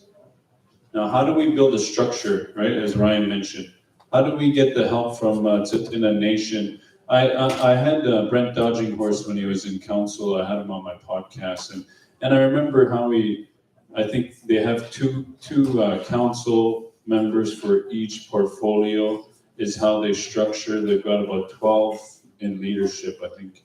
And how do we go from that in keeping the momentum going forward? The committee is a good suggestion.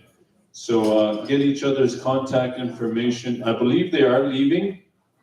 So if you wanna, we'll take a break, and if you wanna talk to them real quick, they are heading home, and exchange contact information. And I handed out a paper on each table. If you can write down comments or questions for Cold Lake First Nations at the end of the day. And then this is gonna help with what they're gonna work towards and how they're gonna do things. So at this time, we'll have a break, and then we're gonna come back and continue on with Linda Manus. We've got a draw first, actually. Just wait. I know some.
Come on back in.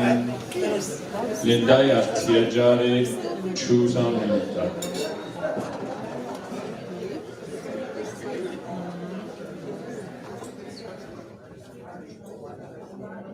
Oh yeah. We're gonna get Travis up here before Linda speaks. Travis spoke a bit yesterday. You know, but what are some of the ideas that you guys have heard over the last 2 days here? What stuck out for you guys?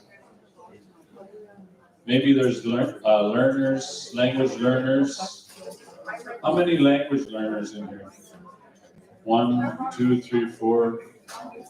Cree or Dene, doesn't matter. English too. Some people, Dene is my first language, English is second. Cree is third. I snag in 3 languages. Doesn't work though, I'm still single here. I'm doing something wrong. Yeah. But what are some of the things that stand out for you as a language learner? You know, what resources? Did you come up and grab a book? Are you taking notes? Are you going up to the speakers and asking them, where can I get this? SICC.ca, UNBQ, they have resources you can buy. They're like $5-10 each. Right? Language. There is another language conference coming up in Calgary. I forgot to mention the AFN.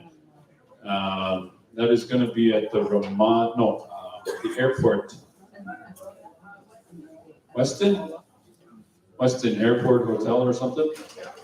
Yep, that is AFN. You can register. I'm not going to spread too much info because I don't know myself. I did register, but you got to register as a delegate. It is with the AFN. So maybe each nation is allocated money for each delegate. I don't know. But reach out to your nations and leadership if you would like to attend. It's the same idea as we're doing here, but that is on for the Assembly of First Nations. That's going to be in Calgary on February 27th to the 29th. So it is leap year, right? 366 days. Oh, so looks like everybody's coming back in. Cell phones, silence or vibrate, please. I have ADHD once I hear it. I'm just like a little squirrel, you know? Just a little puppy. Perks up, my ears just. But it takes away from other people too, right? It's the phone rings over here, someone might get distracted over there. So just please be mindful. And if you need to take a call, just please step out quietly. No need to be taking the call in here and talking over other people. So please, Masi Chona Ocean. At this time, I'm going to call upon Travis Machatis to say a few words, and then we're going to go right into Linda Manu. So, Masi Chona. Chatis, I like that.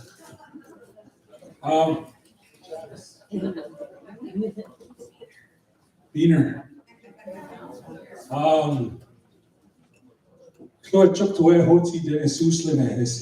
You know, something that I try to learn, but you know, I know a lot of words throughout my life. You know, I remember when I was growing up, I was just a little guy. You know, my grandparents raised me, Henry and Melanie Machatis, and one of the things that I used to do when I was a kid, you know, I used to travel quite a bit. They used to take me places to the elders' homes, and you know, like for example, I used to go to my grandma Sophie's in English Bay, and you know, there was always something to do there, like tanning hide or cutting fish or skinning a moose, or you know, people would go there, and it was almost like a place to go and get wild food. But the thing is, though, when people were there, like other community members, you would hear them talking and speaking in their language, and that's where a lot of that I picked up when I was a little kid, like even being at home, my grandmother would never say anything to us in English. She would, "Tue," and you just knew you had to go get water, or "Dedai," pass me the salt, "Dedai." Yeah, see, so, some of the stuff I'm still working on, like Flanete, Susele, and Kunin, Nezu, but, I want to tell you a story. This is kind of hits me it kind of makes me emotional thinking about it, but I remember one time I was at Treaty Days, and I went to go visit Rhonda and Roland's camp there, and I was sitting there chillaxing there by the fire. All of a sudden I seen this little kid, he must have been about 3 years old, he's running around playing, and he started speaking to his parents, like, I don't know if he was talking to somebody, but he was talking in fluent Dene, like just Dene, no English. And it totally caught me off guard, and I looked at this kid running around, and I just went silent for a second, because it kind of made me emotional, just thinking about how this little kid picked up this language so easily. And, it kind of made me think about our own community and the struggles we go through on trying to get our children to learn the language. I remember one day, this was when my boy was about 4 years old, he's 5 now. He was sitting on his iPad, and he was going to the Head Start here on the reserve. And anyways, he was on his iPad sitting on the couch, and I'm sitting there watching TV, and I think I was watching a hockey game or something like that. All of a sudden he's sitting there, and I could hear him mumbling something. And what I heard was "Negi Negita." And I looked at him, and I'm like, "What did you say?" And he was he mumbled it again. So he said it again, and I said, "What did you say, my boy?" And I didn't even know what he was saying. So I asked him, I said, "What did you say?" And he said, "I love you." And it just totally shredded me, because my boy was telling me that. And, a lot of times, I think about these things, and, even in my life, I struggled with addictions, and, I don't even remember a time telling my father that I loved him. Never. So just hearing my boy say that to me in Dene, really, I hold that, and I'll never forget that moment in my life. So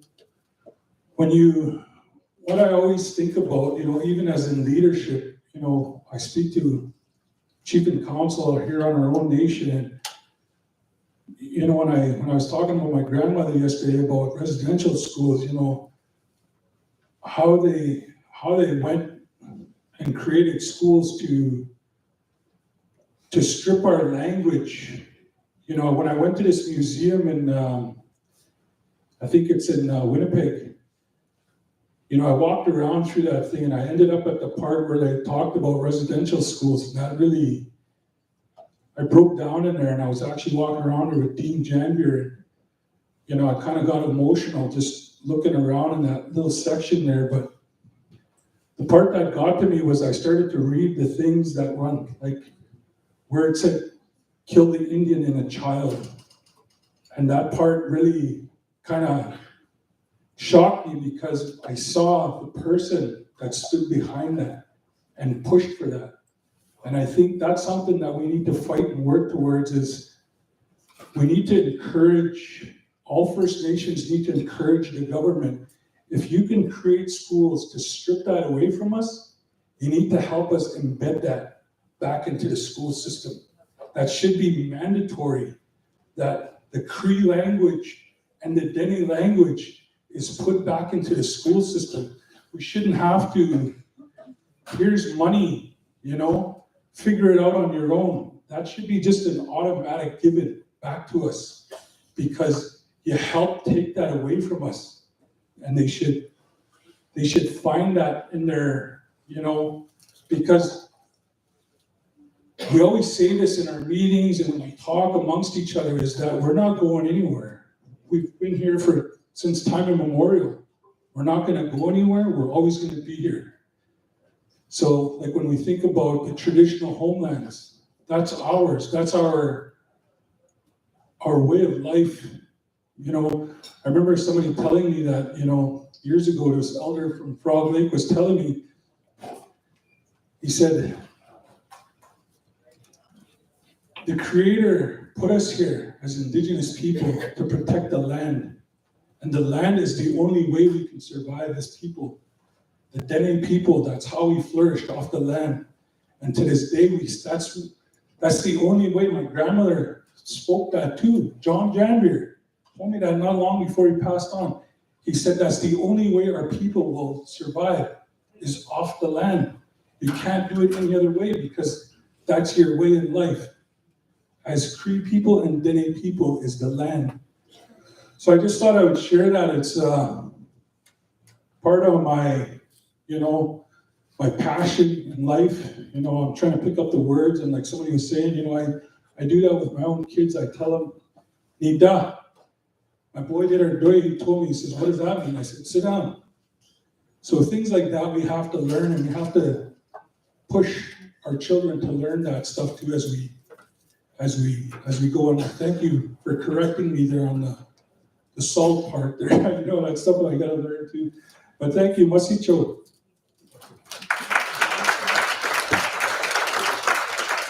Masi, good job. They die. Yeah. You'll get it. Keep trying, man. Don't quit. If you quit now, then your kids won't know it, right? That's how I started too. My kid is half white. Need Dutch and tea. Need tea. Now she's getting right. First time she said two Sabahicho. It sticks. So keep doing that, man. You're doing a good job. Proud of you. So at this time, ladies and gentlemen, Linda Menus, no need for introduction. She is, done a lot of good work. She helped put this together, with her and Mariah. She's worked with UNBQ. She shares a lot of stories, just working on her language. I had her on a podcast, and she, at one point, she had lost her language. She got it back again, and she's been continuing to work towards helping other people. So let's give her a big round of applause. Cheer if you need, make some noise. Her vision, we have the team for Maxi Cholita Sinega. Siniesi no haya. Energia ichi another. It's kind of funny when you're some MC, and I said, I'm glad you're here to tell people what to do. That's the MC's job. Anyway, Linda Minus Hushienahe. Then George that's what I alternately down the sea. Adore George Dennis Hushine is him. Sare est in Nohaya Q Bethod in it. I had a Q Nanohe and Asakwe in Noheshni. It lassie thought in a dao, no set thought in a yet at the orty. Any a wrote in no coin in old there, a year than a sort in a minute at the orty. Who you are a connection coin in old there, a sort in a year thought in a yet at the orty. So my mom had told us when we were children, my older sister said it, that when we spoke English to her, she would tell us point blank, like she never minced any words. She said it like it was. And so she said, where do you see a white woman sitting? Don't speak English to me, she would say, in Denisuhine. And she said, when you come home, you speak Denisuhine at home. And then when you go to school, she said, then you can speak English. That's where you speak English. But at home, you speak Denisuhine.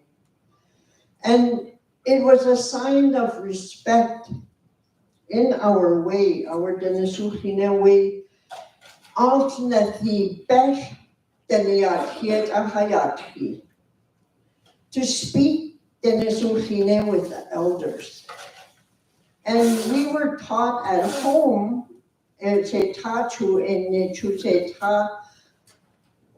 we always, even though my dad could understand English, we never ever, I don't think I ever spoke English with my dad. I always spoke Denisukine with him. And he understood English, but that's what we spoke. Somebody also said, Yanisi, Afneti Horeyu, Enayat Kulit Adayati. They understood and they spoke Cree too. And no need right here in this area. No neneke, no nade, e nana de. We're like the Tsutina people. Them, they were surrounded by other First Nations, the Blackfoot, the Stoney, the Sioux, whoever was around in that area. Kuno Nija Tenesufine were surrounded by the Nihiawans. They're all the way around us. And so our people, the elders, they all spoke and understood Nihiawan. My mom said there was an old lady by the name of Philly Zinn, and they were in residential school Yoway in Onion Lake when the first residential school was over there.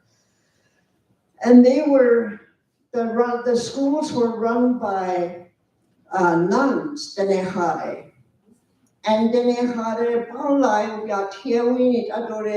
they were using only French. And so they would speak French, and there was an old lady here, she must have been young then, her name is Philly Zinn. I guess she was the interpreter. And she would interpret for those, the young people that went to residential school from here over there. She would translate what the nun said, and vice versa. She was the ambassador, I guess. And she was awesome, that old lady, Philly Zinn. She was the first woman on this reserve to drive a Ford Model T. And that's what she took. She came to my mom and dad's house that day and picked up my mom and said, let's go for a ride. My mom said, okay, and off they went for a ride. And here Philly Zinn brings my mom to the church. And she tells my mom, you're getting married today. So that was how it happened anyway. My mom told us that story. But that has nothing to do with my presentation here. I get carried away when I'm telling the story. And anyway, so that was my beginning. And way before then too, like Yanisi, when I was only about 2, I went to Charles Camsell Hospital. And when a kid is around 2 years old, that's when they start learning to speak the language. But before then, from baby to 2 years old, I was at home, and everybody at home spoke only Denisukine. So I understood Denisukine. So when they took me away and put me in Charles Camsell Hospital because I had TB, I kind of lost touch with my language. But I thank God my dad was in a hospital at that time. I mean, he suffered, but he was in a hospital at that time. And the nurses used to bring me to go see my dad. And he continued to speak Denisukine with me. And he told me when I was just a little kid, about 2 years old, I said, Papa, Mama is in. I said, and I said, Dad, I saw Mom in the window. I told him, and I told him in Denny. So I could speak some Dene, but when I came home, I had a funny language because I mixed up Inuit, Denisukine, and English all together. So I talked really funny when I came home, and everybody spoke Denisukine. So I had to relearn, pick up the language again in about 3 years until I went to school. I was 7 years old when I started school. I was 4 years old when I came home, and that's when I started to pick up that Denisukine, and I still don't talk right. I still make a lot of mistakes, so don't feel bad, Travis. I'm 73 years old and I still make a lot of mistakes here. So my linguist is sitting right there. And she's my older sister, and in our Denisukine way, it's okay for the oldest person in your family to tell you what to do. So I gotta behave myself here because she's over there. And so she still straightens me out. And I don't mind that at all. That's the role of our elders to try to help the young people to go to learn things. And so I consider myself a young person, and I'm still learning. I'm still learning this language. But this story that I'm going to tell you is a story of Tuechoktuit and Esuhine language, resource development story. And then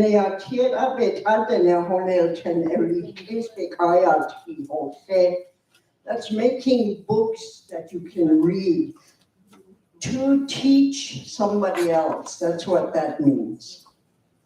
And now,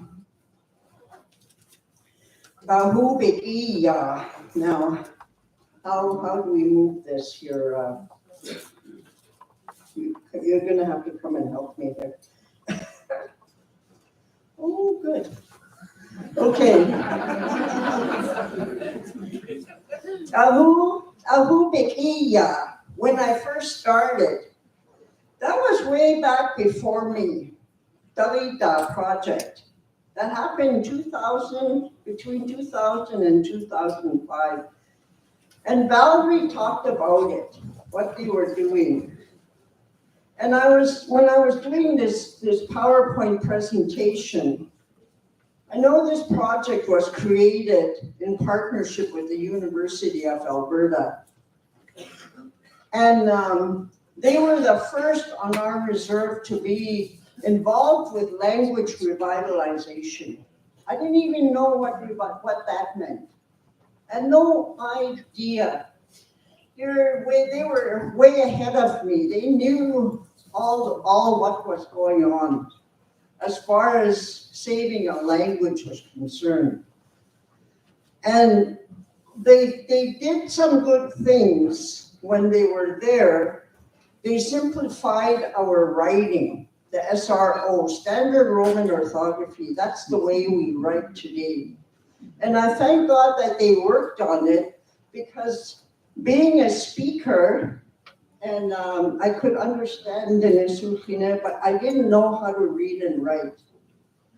So that was then, and they translated numerous writings that they found by people that came and studied us. Yanisi in 1912, somebody came by the name of Goddard and collected stories from old J.B. Eno. So they had that, and John Janvier worked with them.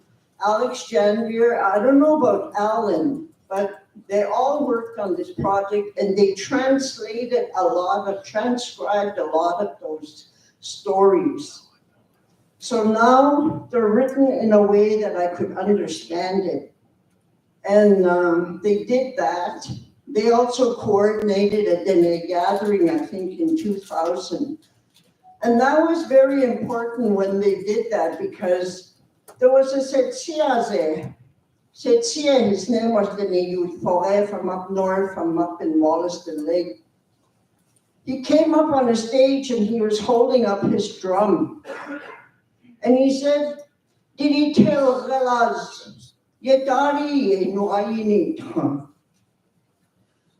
Shendali Yedari Shenwanila. Did he bet Danali Daiha no ayini Henny.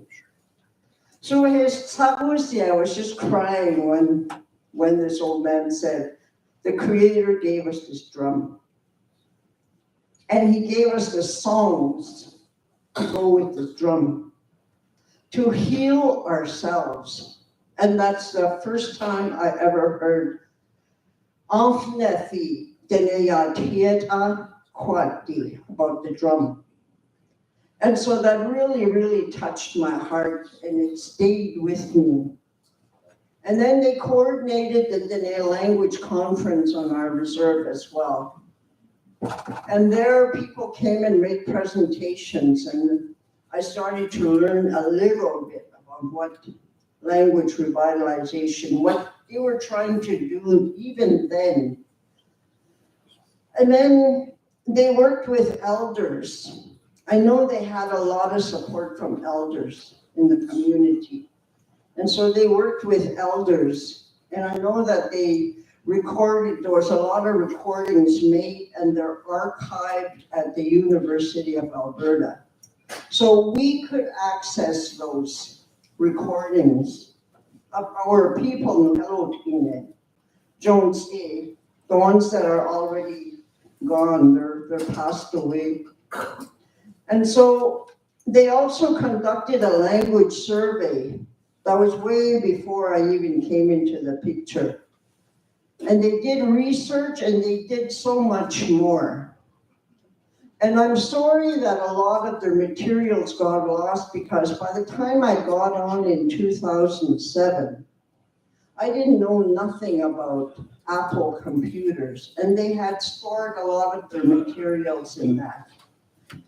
And those Apple computers got destroyed somehow. And so we lost all that information, all that 5 years of information that we collected got lost.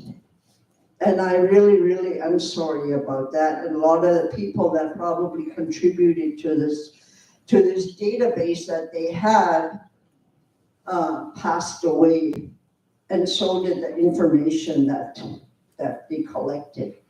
So I really, really feel bad about that.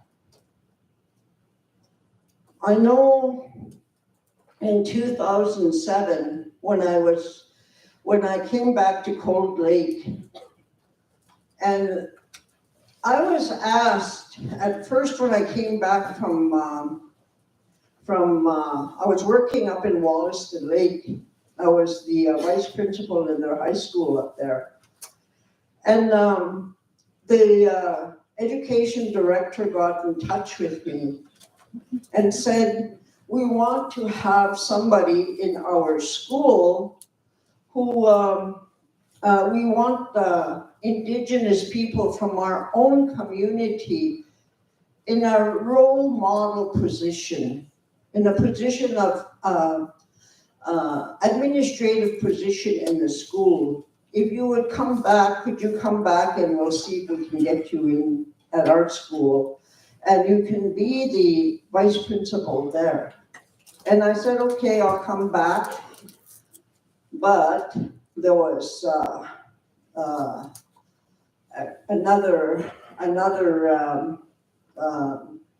there was a problem because our school here is still administered by Indian Affairs. We're probably the second school or the only school in Canada that is still administered by Indian Affairs. And so their teachers are public service alliance union members. And so in order to try to get me in there, in their school, I had to go through their application process. And something happened, Indian Affairs said, no, we don't want her to be our vice principal, period.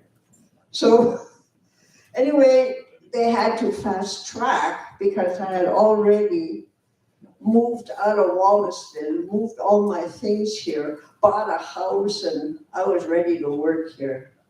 And so the director said, well, could you develop the Denisotine language curriculum for the school? I thought, holy moly. But without even thinking about it, my mouth said yes. So it was like being directed by Creator, you know. So my mouth said yes. And then I looked at it, and then I started to do research online. I started to look for other Denisotine language curriculum, and I couldn't really find anything. The only thing I found was a little bit of stuff that was done by the Saskatchewan Indigenous Cultural College. They had some materials there. And then the Gift of Language also had some materials that they developed. They were Denisotine materials, but they were from up north. And then the Northwest Territories already had their curriculum. And they have all these, I think, 11, They have 11 languages up there, Northwest Territories. And the government of the Northwest Territories, they made all these 11 languages official languages in Northwest Territories. And Denisotine was one of them. And they have a central place where they do curriculum. The government of Northwest Territories developed curriculum for all these different languages in the Northwest Territories. And so I thought that was very interesting. And yet, like Janelle was talking about the curriculum over there, in the North and in their curriculum, the curriculum was based on seasonal and also cultural and spiritual. All those things were combined with the land. And I looked up at us over here. We are very, very colonized over here. We're like Thotine. Our schools are like Thotine, like the white people. And we teach in English. And all that is, we are very, very colonized. And our people don't go out on the land as often, and they don't use the land like they used to, Yanisi, because that's how our people used to live. They used to go up north to the bombing range, go trapping there all winter long. Summertime, they would come back and they would farm. And then in the fall, they go back up there again. And they did that for hundreds of years, for years they did that. Our people were already over gardening and raising animals and stuff. And they didn't, this was a living to them. And they were very self-sufficient. So when it came to doing the curriculum, I thought, well, I'm gonna have to do this because nobody here speaks Denisotine except the old people. Only 55 years and over, there were only 118 people that spoke Denisotine amongst Tuechoktuwe people, the Cold Lake people. So, and everybody, if we were to teach Denisotine, we would have to teach it as a second language. And I knew nothing about curriculum development, about teaching language, about all this stuff. So what I did was, first thing I had to do was I had to learn how to read and write in Denisukine if I was going to make books to teach Denisukine. So I learned that SRO. I learned how to read and write in Denisukine. And thank God for John. John Jander was there with me. My sister Agnes was there with me. Harry Marshall was there. And even Ernest Eno, before he left, before he passed away, he came up to me, I was at the band office, and he said, you know how we say clan in Denisukine? I said, no. And he said, Seranhole, and I've never ever heard that word before.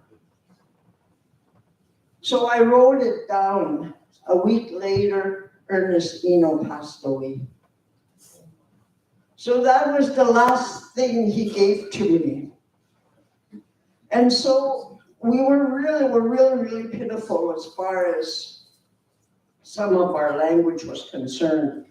So I went to the Gift of Language and saw some of their curriculum, and they had Cree curriculum.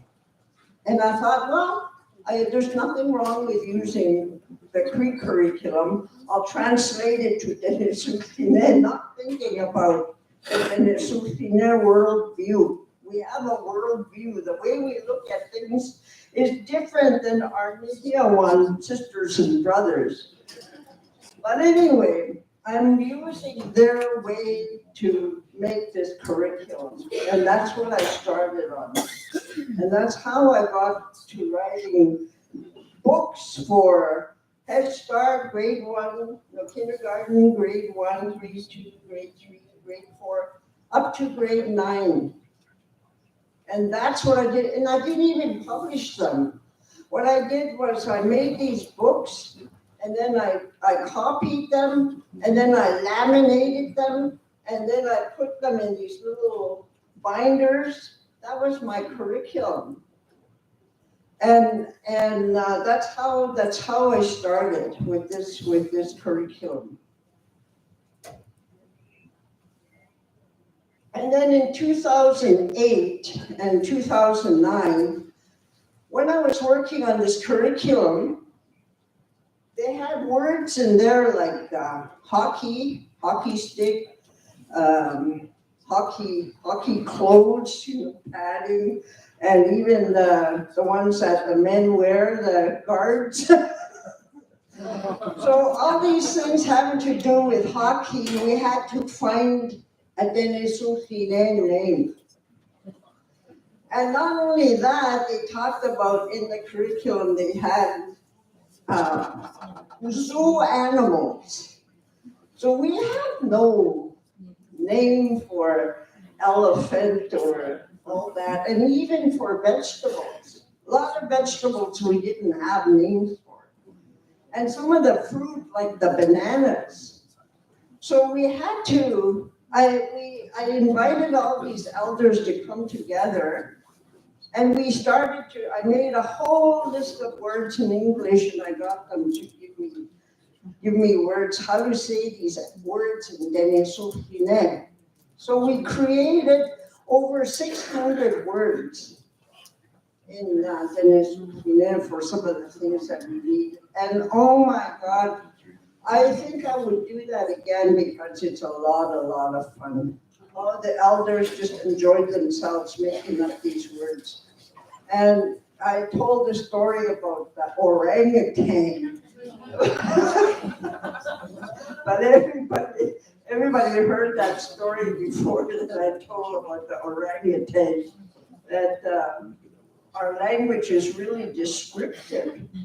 So orangutan looks like the primate family, so the monkey. So we have a word for monkey, and they head out in us. And so this was, the orangutan was bigger than the monkey, so they head out in choke, so it was choke. But then he also had physical characteristics, like he had fur all over the place, but his bum, there was no fur.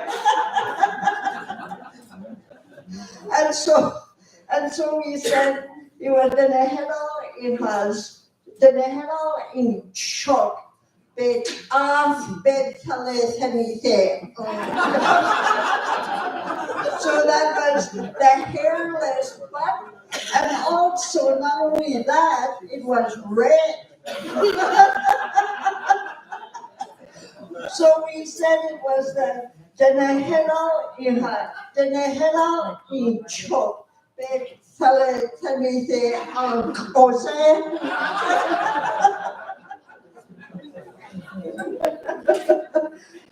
So that was just an example of some of the funny things that the elders talked about, and trying to make up some words for some of these animals.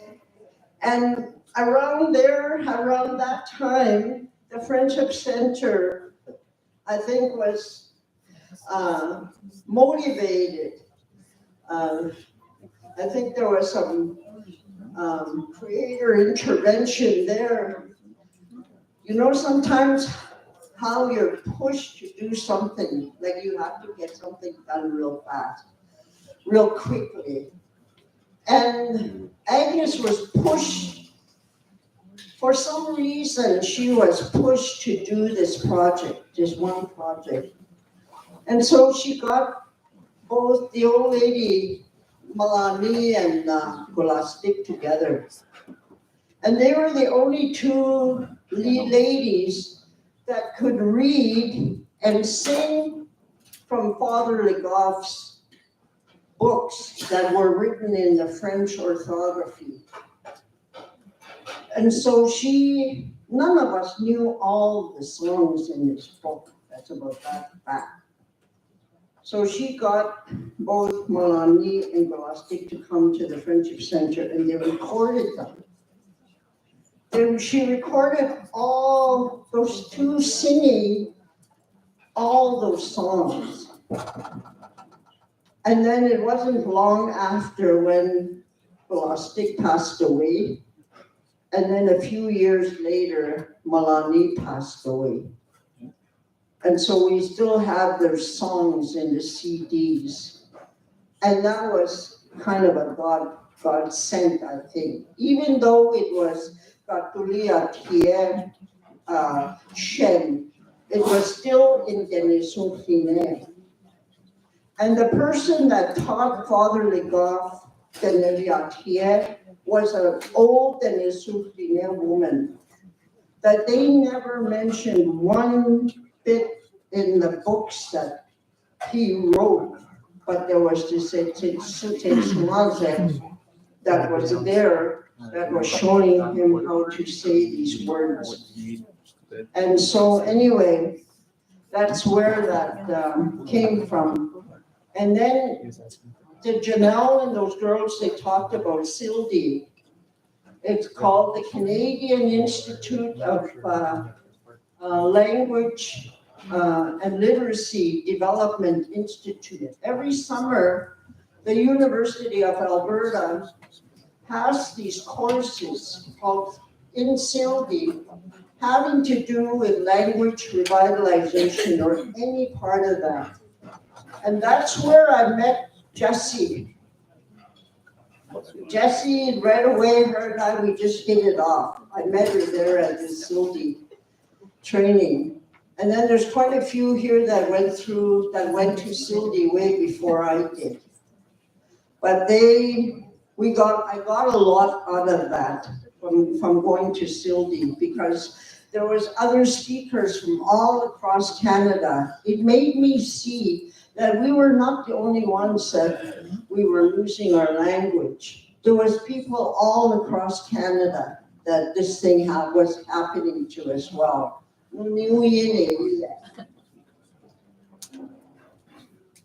So I started these curriculum guides. I made these little books, and those were the ones that I did between 2007 and 2010. And in Canada, I was all by myself too.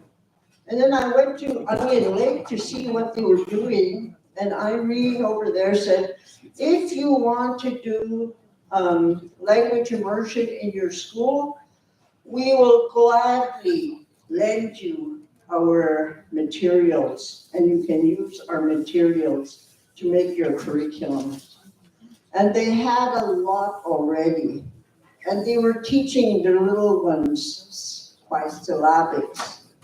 And they were doing so much, and I was so impressed. That's why I invited Onion Lake to come, because they're way ahead too as far as their, having their immersion school and stuff. And to see the little Sequoias speaking Nihiawan, they're just so cute. And then in 2010 and 2011, one of the politicians, MLA, Jimmy Alescu, wanted to get us First Nation people and Métis and Nihiawan, all of us together to showcase our culture.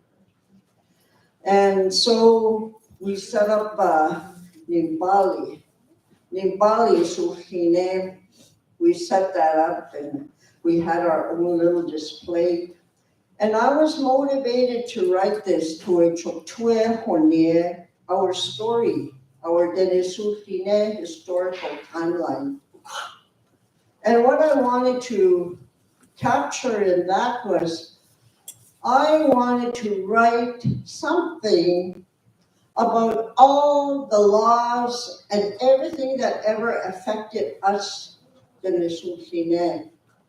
And it's not only the Nesuhine, but for us anyway, the Nesuhine Nene. So there was a lot of stuff in there a lot of historical facts. And the people in Northwest Territories have a timeline too, which is what I really aspire to create for us. Like I looked at what they did, and I wanted to do something like that for us, and so that's how come I came up with this timeline.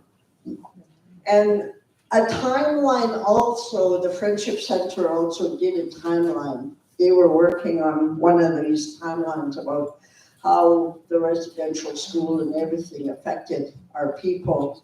So this was very, very interesting, and I did that in 2010. And then in 2012, way before 2012, we went to a conference. It was an educators conference at the River Cree, Treaty 6 Educators Conference. And they had a resource person, some resource people come up from Blackfoot territory. And they made a presentation. And in their presentation, they were talking about these little Game Boys that they were using.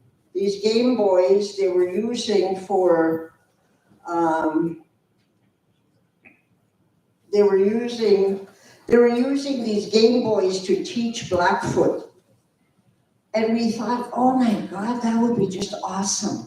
And they said the elders liked it and the kids liked it because they were always playing on these little Game Boys and stuff, and they were learning their language. And so my sister and I, we said, why don't we do something like that? And so we heard about a conference, some sort of a conference that was happening in our favorite place, Vegas.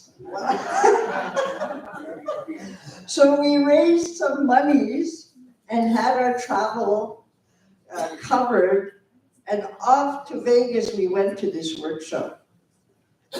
And then this company that invited us, they said, we'll give you a little iPad, and on it we'll show you how you can put some words in your language on this iPad. And so they gave us a list of words. Her and I, we went back to our room, probably not even an hour we had 100 words translated, and we wrote it out. And then went back to the workshop the next day. They put it on this little iPad. It was a demo. So when we came back here, I was showing this demo about our language. And people were just absolutely impressed. They liked this. And Primco, I went to see the president, and he was impressed with it too. So they just gave us monies to develop this iPad language app that you can download on the phones. And so we went back to Vegas and we translated and wrote probably about 800 words. And this is how we made this language app. And that was the first time we ever did something like that.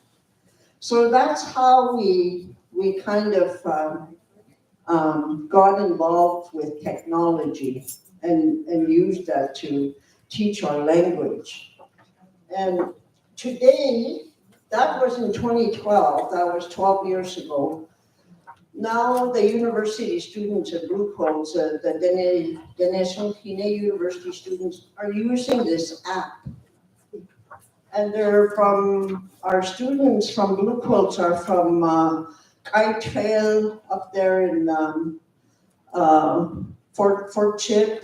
They're all over the place. We teach online. And so they use this app, that app for their language. And then we did Yatri Yenegi. That's the hymn book. None of us know how to pray or knew how to say our prayers. Maybe I could remember the Kazelni, the sign of the cross. And some of the older elderly people, they can remember, but I don't have any idea how to say those prayers. I heard them, my parents did it, but I don't remember how to say it.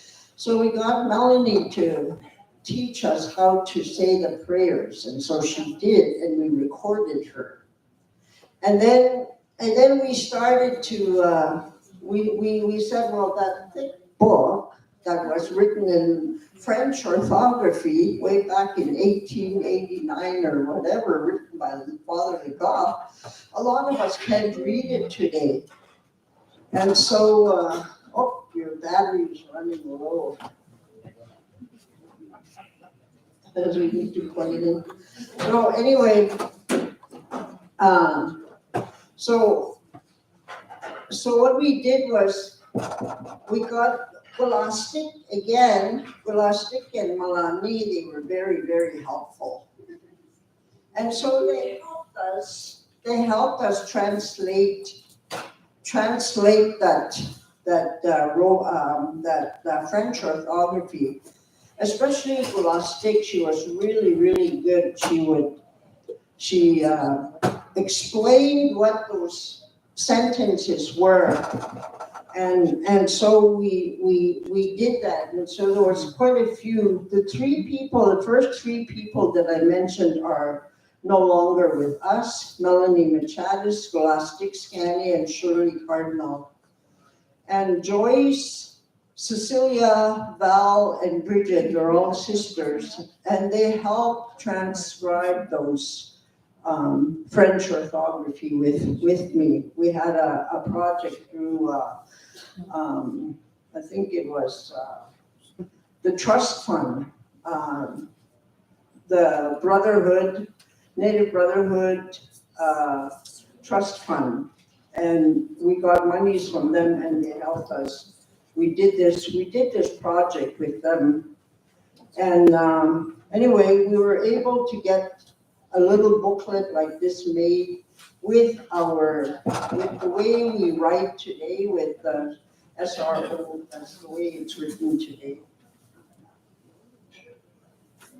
And then around 2019, we had students who helped us make some of these books. A lot of these books were here. And in my proposal, when I said we were gonna make these books, I said we were going to distribute them to everybody, and there was no cost. And so that was why I brought these books here, and people helped themselves. I'm glad you did, because these books were made for giving away. And that's our culture, Yanisi. We give things away, we were generous. We shared, and that was one of the biggest laws, by sharing. So we're following that way of, we're not making any money on these things. And these were all funded by Canadian Heritage. And then just more than recently with university,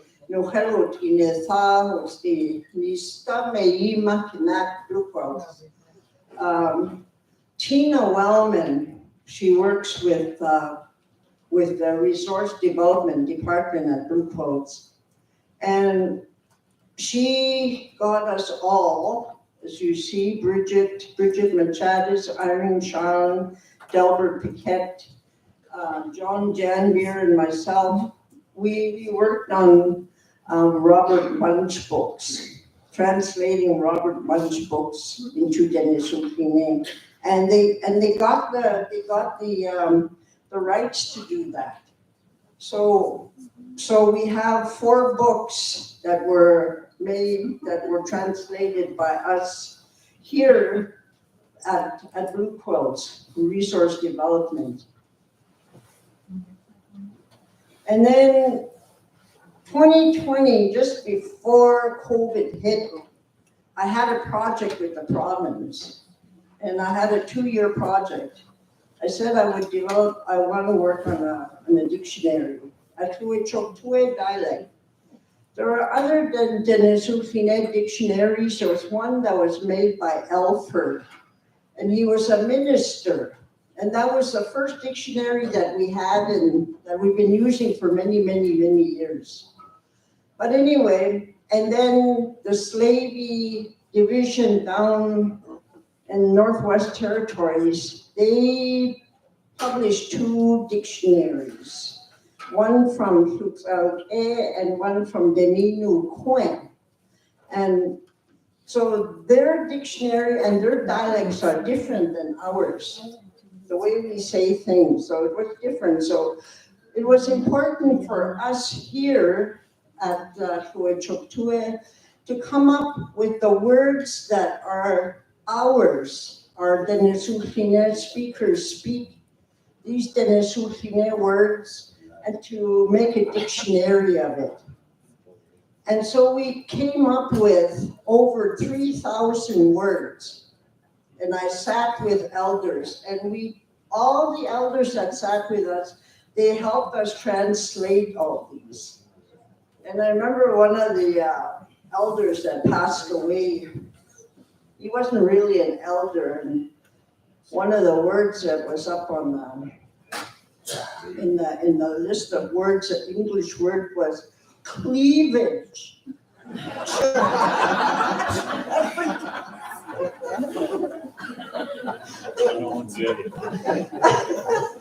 of course, Brian was with us, and the first guy that comes up and said, "Then it's Wingreza," he said.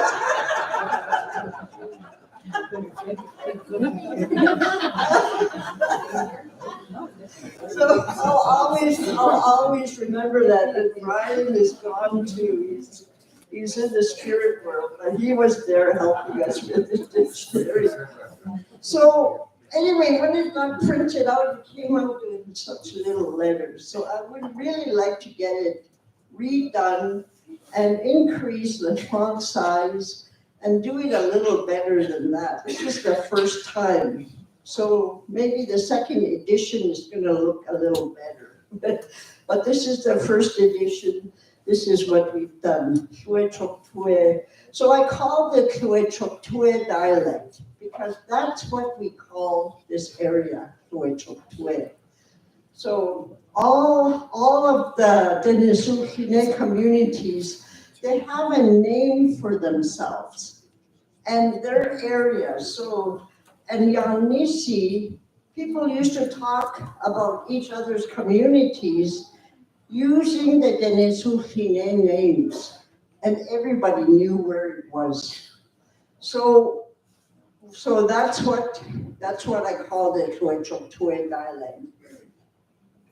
And then just recently, I forgot to, that dictionary, we, in 2020, we did all the research, got all the people together and we sat and had meetings, and then we finished all the words from A to Z. No. Anyway, when we did that was in 2020. And then COVID hit and everything shut down. But we had to finish that project in 2021, and that's when everything was shut down. So thank God my sister wasn't sick, so I would go to her and we went through all those words in that dictionary and edited them. We said it correctly and tried to write it as correctly as we possibly could. And then it went to the publisher, and it was printed in the year that COVID hit. So that dictionary is very, very special. And then I did this updated curriculum, but anyway, it's the same as the one that I didn't publish. But I think after listening to Janelle speaking and hearing how they've got their curriculum going with their worldview and with their language and all those ways, their own ways of knowing, I would like to see something like that happen here, where we can do our own ways of knowing. And there's so many people here that are resources that we need people from here to help out. And so this conference, I invited all these people to come to present to you what they are doing in their communities. And I'm so thankful that we have visitors from way up north. I think we need to have a conference like this up north. We need to go over there in our territory in the north and share this knowledge, these things that we have about the language. And so what I would like for our community in the future is to get together. That's probably next month. And I want you to come up with a plan for our community. How are we going to revitalize, bring our language back to life? We tried different little things. We tried language nest, we tried this, we tried that. But I know Val and her sister, Cecilia, they were working with the language nest and the Head Start people, and the little kids start speaking Denisukine using their methods.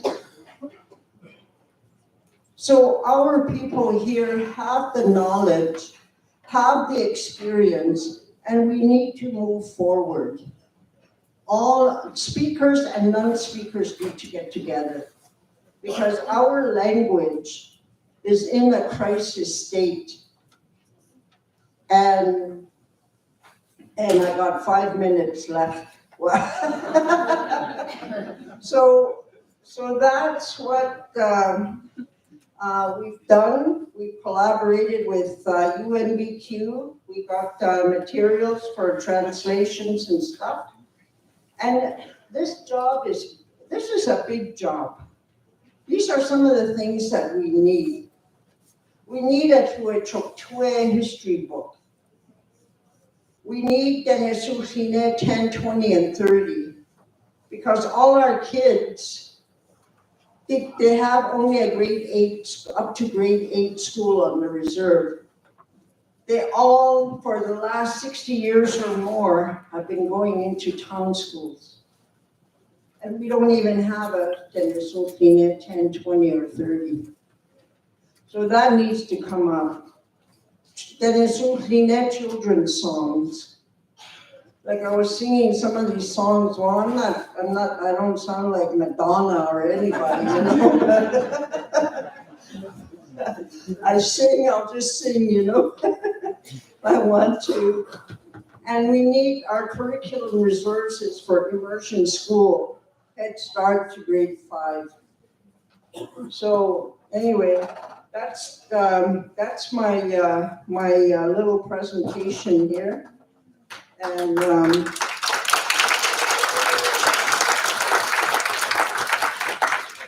Amasi for listening, and I'm thankful that you grabbed all those books, so I'm not collecting, it's not gonna collect dust anymore. Masi. Big round of applause for Linda.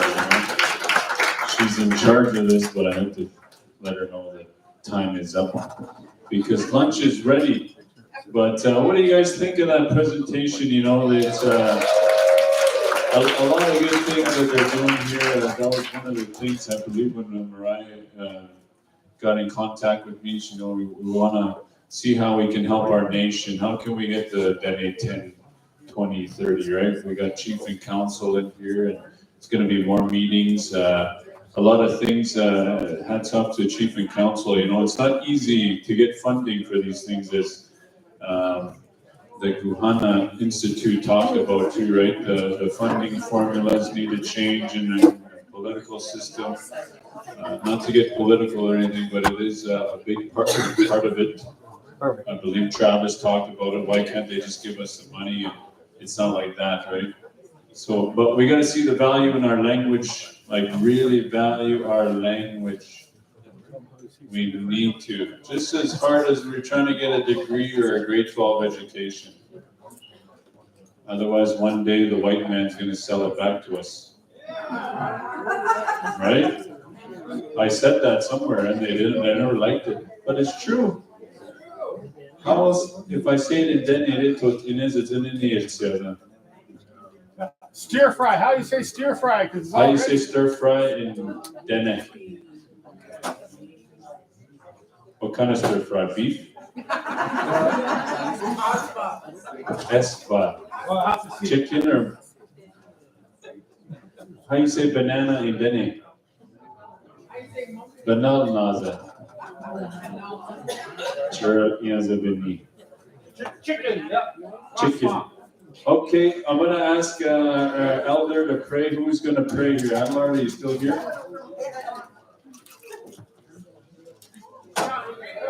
Okay, Ashna the Nova Burga yours too, and then we'll have lunch. We'll come back here for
Where can you go?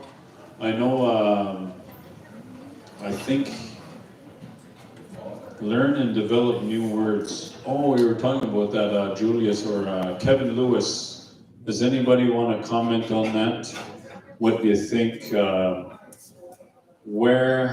I think the committee is a good idea. So because the different regions would like to, right? Through Chotuadai, like they said, right? If we can develop some kind of committee or gathering and join together like this and come up with new words Kevin was talking about, that is a good idea. If anybody wants to say something on that, I'll bring you the mic.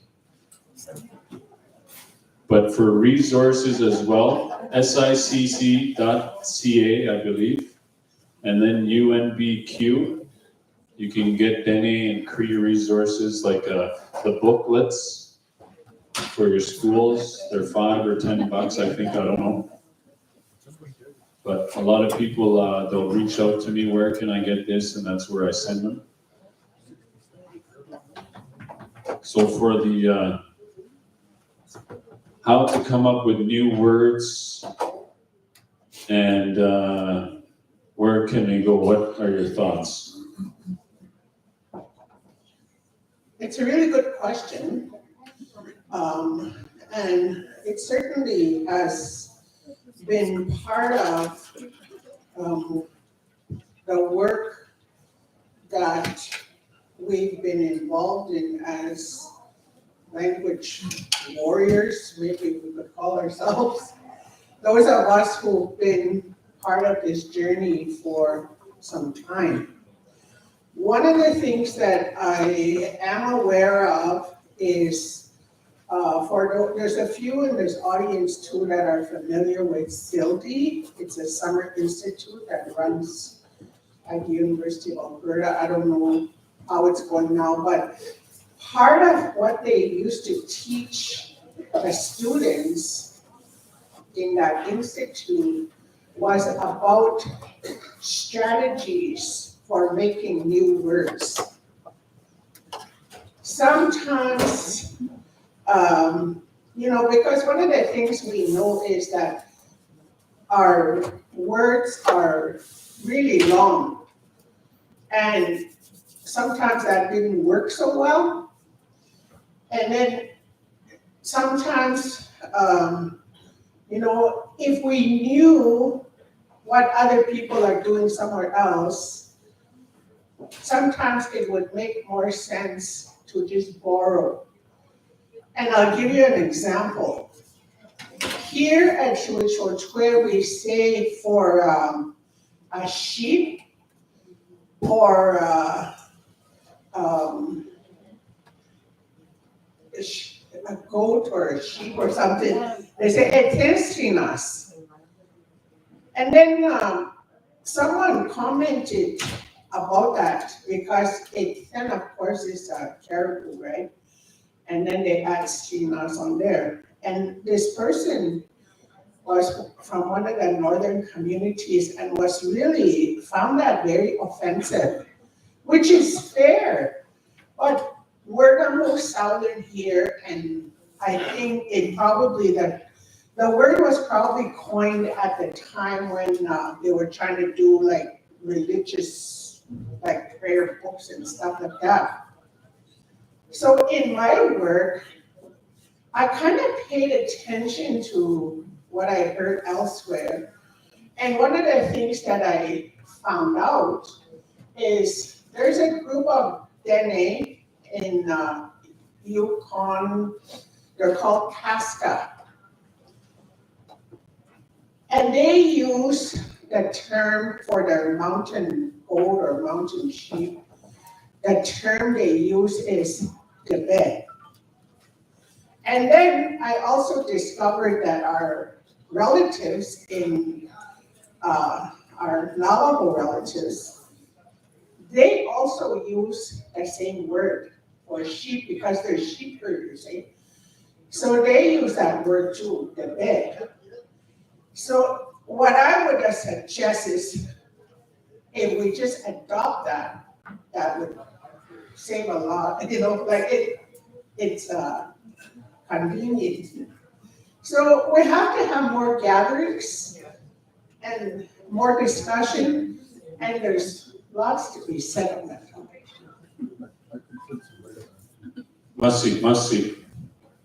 So how do we come up with ideas to come up with new words is the question. Good afternoon, everybody. This coming up with new words.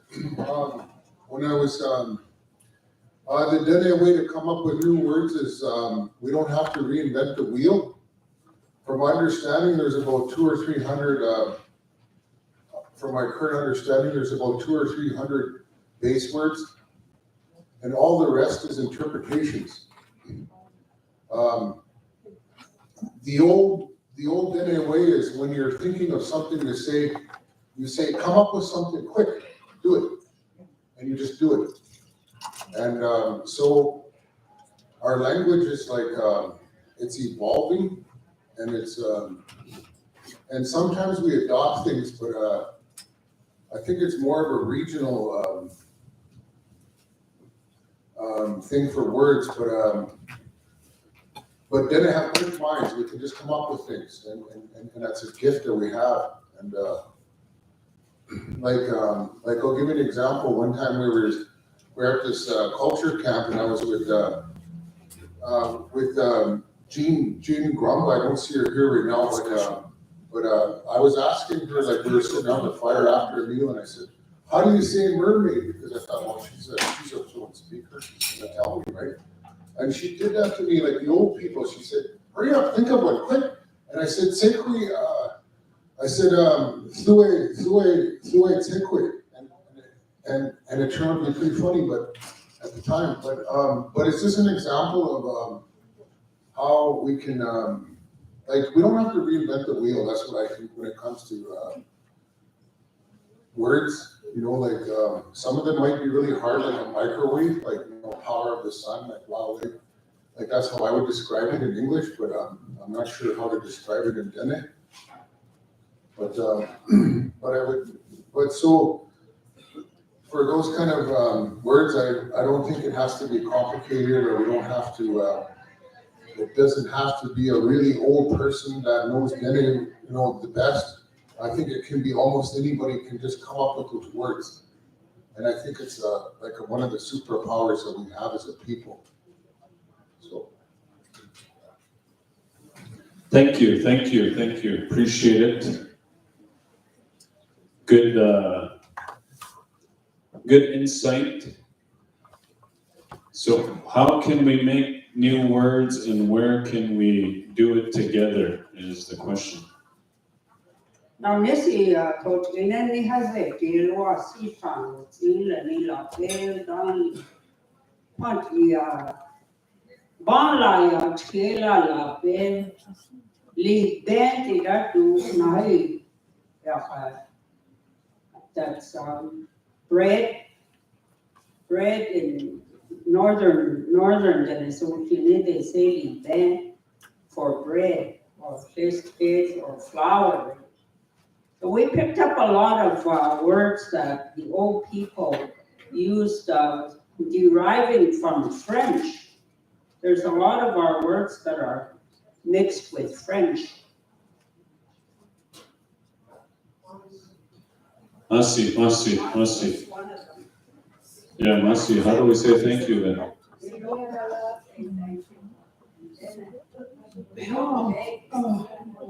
See, Rose, see, Bushers, Jackie Johnson, my last name is Marshall. Yatrie is a beautiful language. And when we talk, so for me, it's so long, like, when I was in residential school, it was to break their law to talk our language. They said the language was evil, and I don't know how many times I got a beating.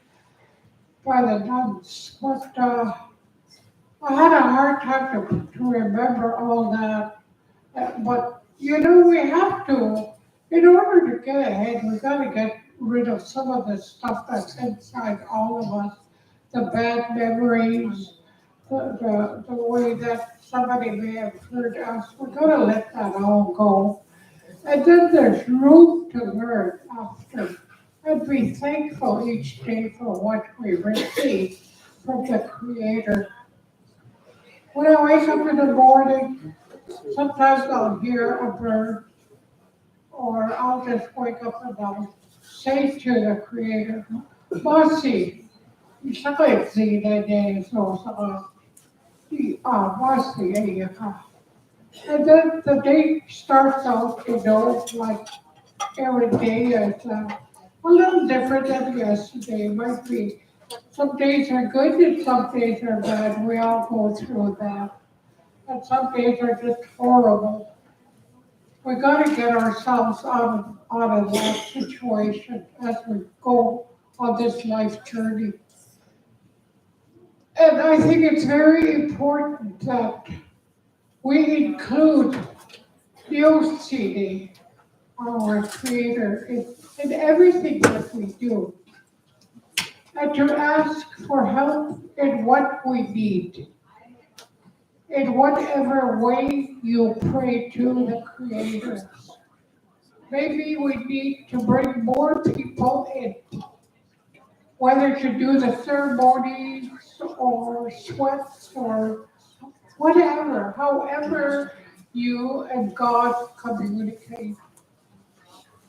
I think it's very important when we wake up to ask for those things. And now we're all here getting our interests and ideas out about how we can revive our language. And we're really struggling. Maybe we need to turn to the Creator. That's the one that gave us this language. And we should respect it and try to keep it and teach it. There's not too many people in this time in our lives who can really speak it. So I think that each one of us that's here in this very room will put action in what they could do together. Don't do it alone, because no one can, it's real hard work. We can all do something to retain, to revive this beautiful language. God-given gift. It's a gift from God. So I hope that when you get back to your communities, you are able to reach out to one another and to help each other find a way. I myself work in medicine fields. I do all kinds of workshops all over. I worked at the university. I worked with the professors who didn't know a thing about Native people, who we are, where we come from, what our plans are, and everything. And I worked there for 12 years in the faculty of nursing and doing a lot of research. So I know a lot of people, foreigners that came from all over the world, and I worked with the nurses, student nurses, and the professors.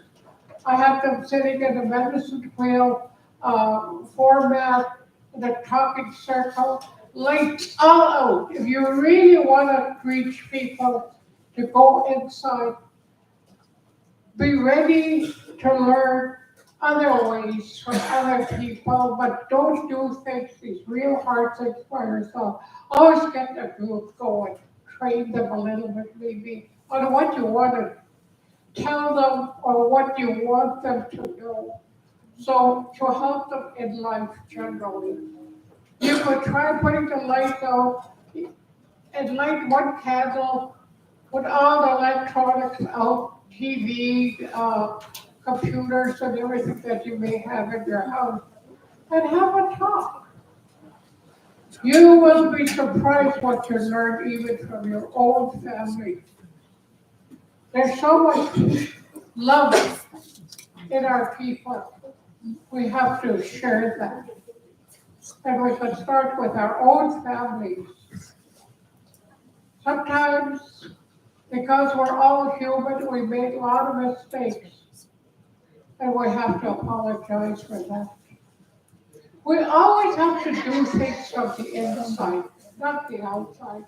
So I will stop right there, and I wish everybody a good trip home, a happy trip, and just be very happy when you get home. We attended this conference in so we laughed. Some of us cried maybe a little bit. But you know, it's you get something out of these places sometimes when you really work at it. So this is my well wishes for 2024. Thank you very much. Merci.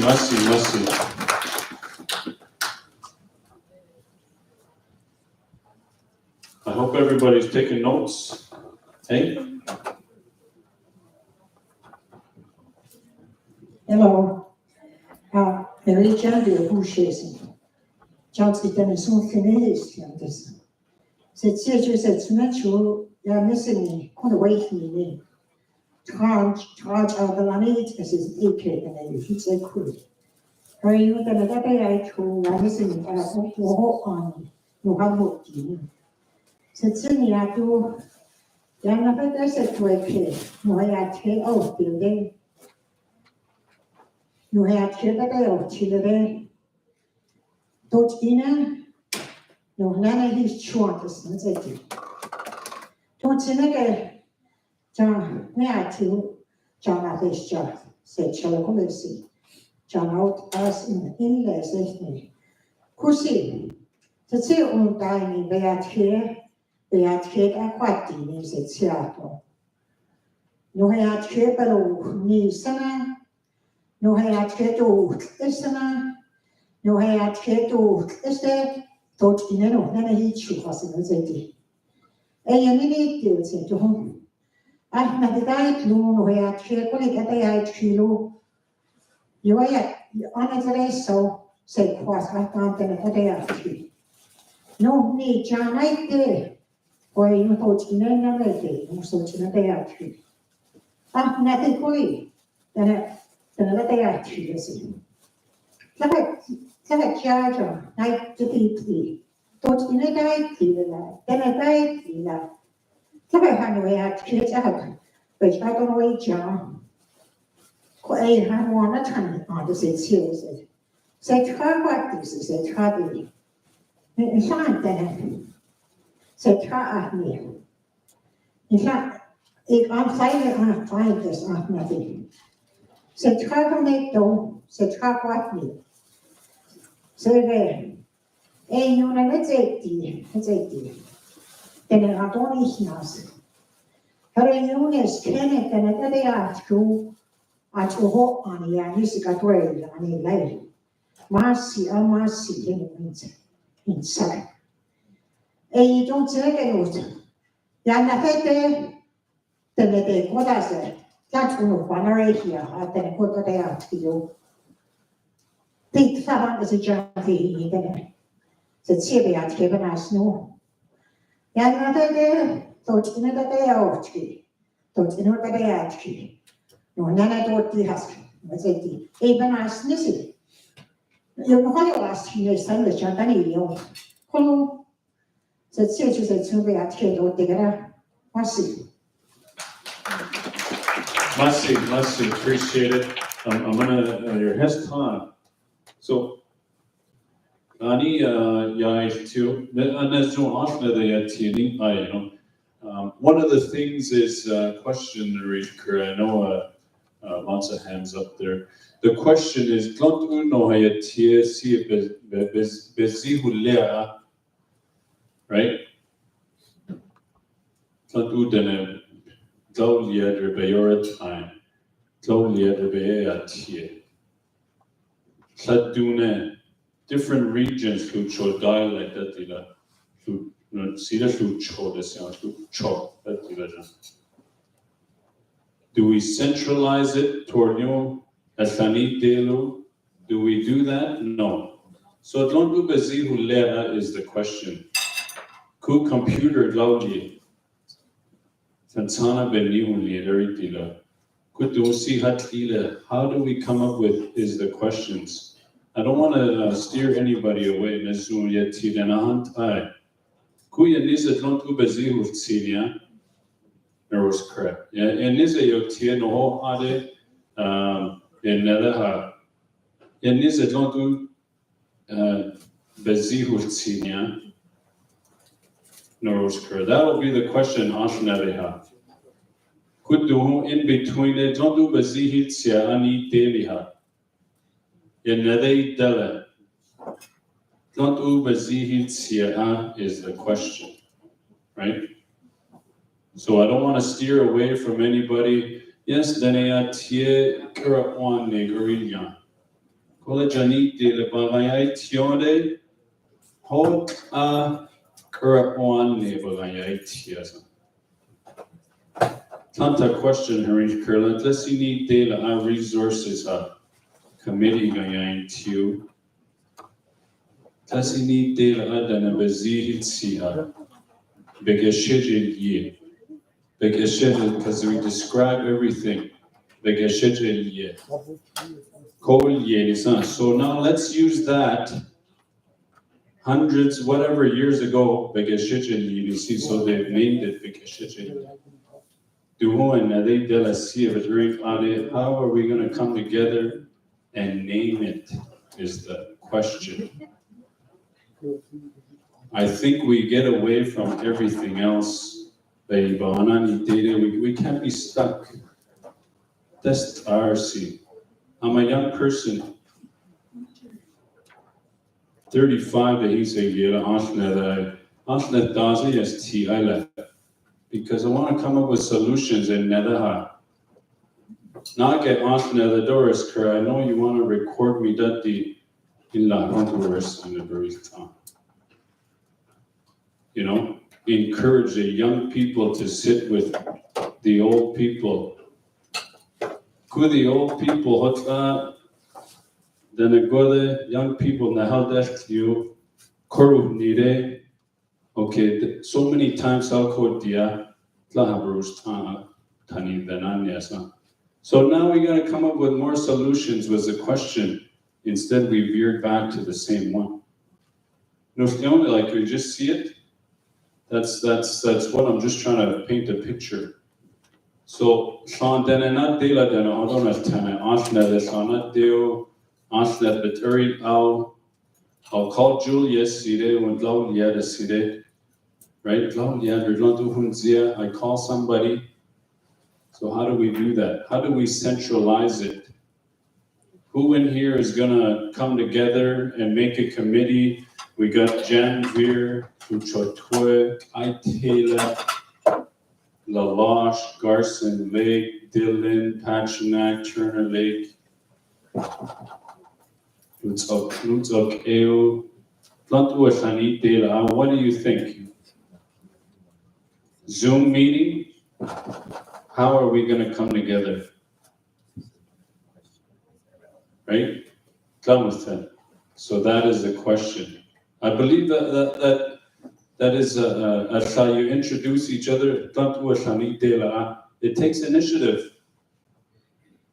Right? Okay, I believe that is a good idea, good start.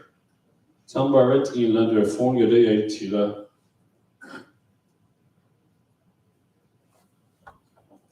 Tambas it's 8 you, I don't just keep going phone easy. Nabagol yanle. Then I tie chue. Phone then every day we're on our phones,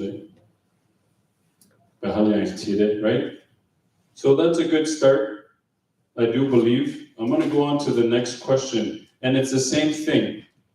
Are we scheduling the next critical Dene language meeting? Is another question. So what are we gonna do? How are we gonna schedule the next one? You know, someone can reach out to Linda, because we have our sponsors here. Linda, our sponsors. So I just want to point out that don't you see don't I? No, it's these sponsors: Canadian Heritage, Cold Lake First Nation, Cold Lake Health Center, Primco Dene, T-shirts, Mariah Russell, compliments of the health center, Travis, the chief and council. So how are we going to get them on board?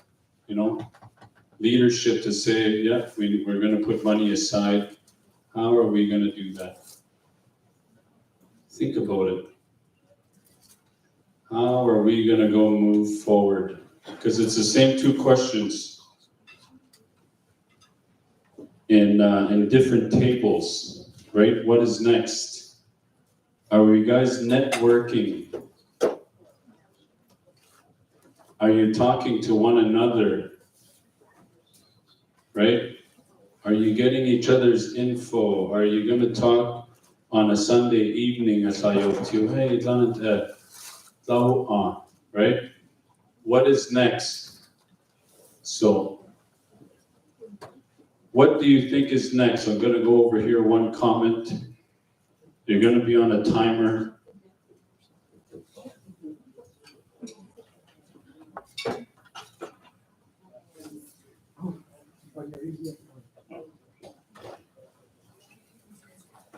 I guess the question is, did we like what we saw here? I'm going to go back to what we did in Golford. In Golford, what we did was we have committee of each nation, somebody representing, like Cold Lake would have somebody other represent, Chippewa Perry would have a representative, and they would get together before, let's say we have a committee today, we would talk about who's gonna pick up this function next year or 6 months from now. We keep it going that way. After the next function, another group, different area, will pick up that ball. It keeps going. It's a lot easier than, somebody volunteering today. But if you have a group of Dene representative from each nation, and then, we're Treaty 6 and Treaty 7 and Treaty 8. So we have to start with a little small committee, and let's say John said we'll pick it up next year, we'll do it in Fort McMurray. Then, those are how it's gonna keep going. But if we just walk away today without, it's hard to volunteer to do something like this. I know it takes lots of work, and a good thing that you guys, this is a start, let's keep it going. So have a small committee that could happen on a Zoom. And I think Jules already picked up some names today. That's a start. And before we leave, maybe in another week or so, and say, Jules, we'll get people together, and someone will pick up that function. Fort Chip or the BATC will release. You gotta keep it going. You can't just stop it. Because if we do, like we talk about these new dead words that's coming up, I think we have first words on already, right? So who would develop that? That could be a committee where we could invent extra words that we could put it there, centralize already. I think everybody goes to the first words if they're looking for words. Am I right? So Saskatchewan.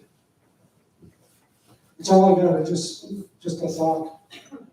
I came here just to see how this is going to go. I think we can't stop. Now we came in. We had came that's right there. The national. Our news also is there. Yet here, I should done this. Another. I should try this. Another. Do it just announcing. Merci. Loteros in Ron and the books, but he's on Sagitza. I don't know if he's giving some away, he gives or selling them. Some Denny books, Denny resources. There's another one there, 2 stories, Denny stories, legends.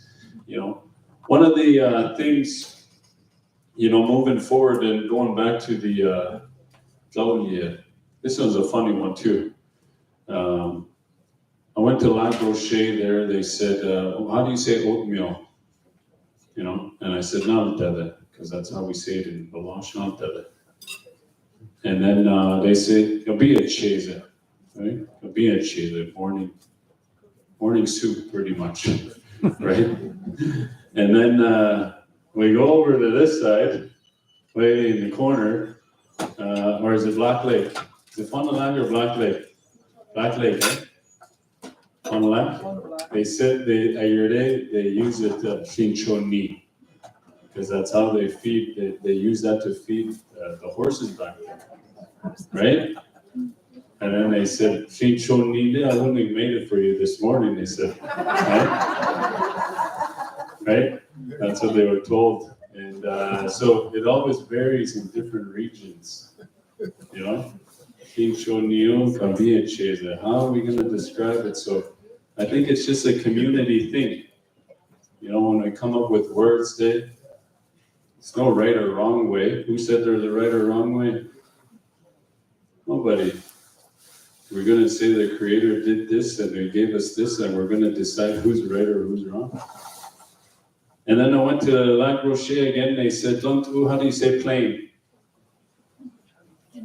It's Iratai, right? Or a die, it's Iratai. It's Iratai because they saw pontoons. Right? It's E, because it looks like a boat. It's Iratai, it's Iratai. And then, or a die, it's Iratai, I said. So now we go to Saizi Nene, Taduli Lake. They say, Nach Chet. Are you serious? Nach Chet. Nach Chet. So if Denny people and Cree people are descriptive, who's right and who's wrong? They saw boats flying. And then they say, easy, nene, dene, they saw luggage there, you put stuff in there and then you go somewhere. What do you do when you get in a plane? Is it not the same concept, the same? So who's right and who's wrong? So those are examples of how to come up with new names, like he was talking about. Whatever you're describing, Claudia, banana, because that's how we saw it on TV. We saw Curious George eating bananas. Let's see. I don't think we have banana trees here in Chotoy, right?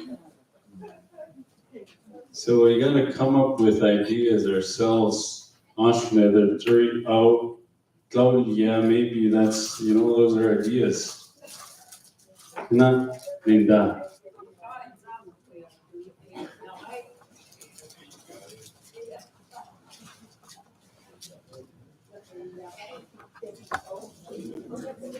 Awesome.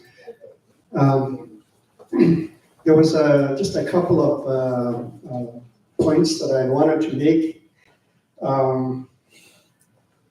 The first one was to do with the creation of an organization that would house all the Dene language programs, which would be kind of like I would suggest that maybe an institute of some kind of permanent institute that would house all the different tribes from Zutkine, Coal Lake, Chotwe, all over the place. So this would be something that would maybe be helpful in the future. The other brief point that I wanted to make was that what I understand that is happening now is they're using artificial intelligence to learn languages.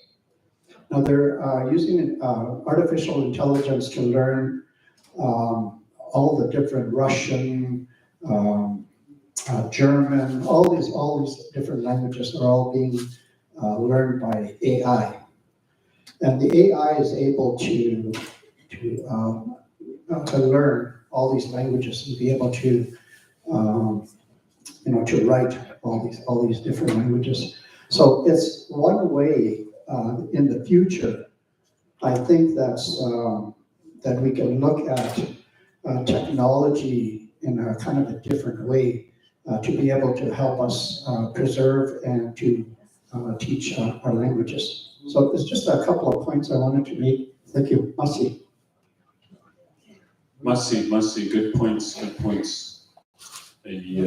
Technology, right now, Facebook. Hey, everybody didn't want, who uses Facebook? Okay. See, even the elders, you can't argue with technology. Oh man, just don't message me at 2 a.m. One of the things is, Facebook sometimes, because technology, we never had it all the time, right? So it's still new to us. I understand a lot of elder people, they don't agree with it, and so. But I like that AI is a new thing. Is there only Dene classes in universities, or are there for kids? So that is one of the questions. And how can the youth get involved with revitalizing and bring it back? For example, can be a part of meetings and youth advocates. So that is, I think, a community level question too. These are good questions. These are going back to the nation, right?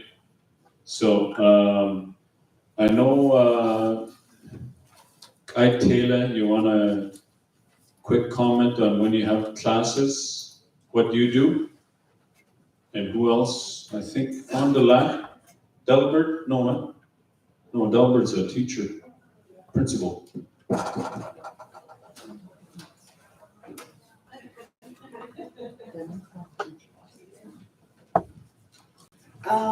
Yeah, my name is Alice Rigney. Kaitel is in it, and so tremendously. This chilo than a harquen either, Kona Nene, a year say a tears of a heel chew. So Quen is Joe, then a hesky have ocean, that was a tear huleo, and nails the top tot in a abahayasti. Cosset Chunen, Cosset Nisan. Ne yatia anet inde, ne ahna ne katoral yahase Henry. A beatia benasneo, seatia his chilhan acha. O tatis of Nisan, Sahel Hodide, Kusi highest he had dwe. No a banasudi damdu. No yatia, teot but out in it. Then a not dove and ever. Could put in a yati de te monotons me. Who know a yatia can do. The Dorelian yeah, this kind Philippine here's a quick honest tenno. Senior Kuli a year Eric is quail, the quinning day put in ocean. I tell Quen, then a her coin on illo. A but on the way at tear hule. I tell Quen, no, not so low to after the day at Beatia art in Jase. Yes, about dwell. Honesteno, a asset tuna cosepli, a season, and could be esting at home,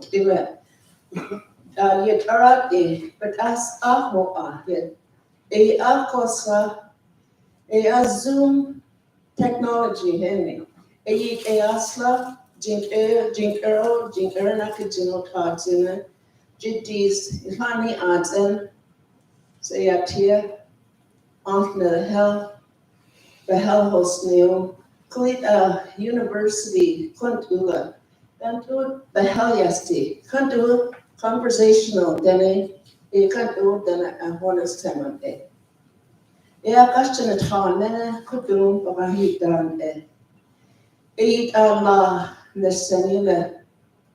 No, it's a tear, but I need town, but us and Nina through, but us and Gina through, the nani, Kathy like it.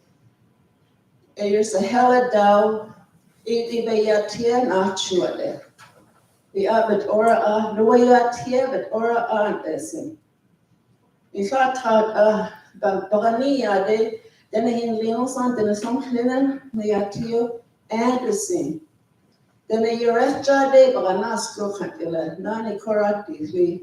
So you are here, then there's something in tones, they dwell on they are honest and her dwell, and now correct. A land and not her rest jaha. Then so feeling away at here and none is Thursday, then I'm none is Thursday. A Assyrian, then a Jania, Massy Linda Hedriha. What is a Gianazo, the Kusaneta Nascow, that do after the flower, be at here, or take his shoe how, that do go answer no abanazo, can't do her history, her jazz. Yeah, do to make it. O take out and then it's an hotel about Horale and Wale, Baona. Merci. Tamba Farah started. Because there was a question asked about the university, if they're doing anything. Well, I worked at the Faculty of Nursing, and they had provided some funding to some reserves, I'm sure, and the associate was one of them. And they did research on what to call the body, human body parts. So they did a research of that, and so they had a name for every part of a human body. That's what I can answer. But I don't remember which reserve it was. That's the only one I know of. Okay, thanks. Merci. Yeah, Lalache has an education program in Dene. It's not the Dene program, it's just in Dene. So it's called a DTEP, Dene Education Teacher Program. You can apply there. I just finished, if you want to take university classes, I just took Dene 100. I'm a university student, so I don't know how it works to pay. It was with Rosalie Tassani, and that was on Zoom. So if you want to do that, I know Delbert, that was last year, eh? So last year, Delbert was part of UNBQ. He had their online, eh? Online courses home. And Neba? She's doing it now. Oh, okay. She's doing it now? Okay. So UNBQ has university classes, Dene 100, 101, or 110? 101. So there, you can go there and apply there.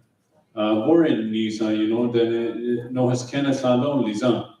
No, Ba'ani, Lade. I don't know what the tuition is, but really you only need, or at least not there might be a book and a computer, right? Just like I Taylor, because Facebook had done not the ATC, you know, Tamba, you correct, right? Land,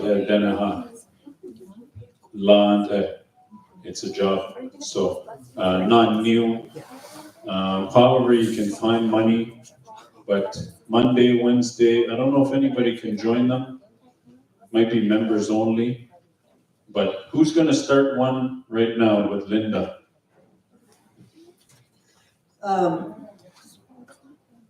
Just a small, short talk.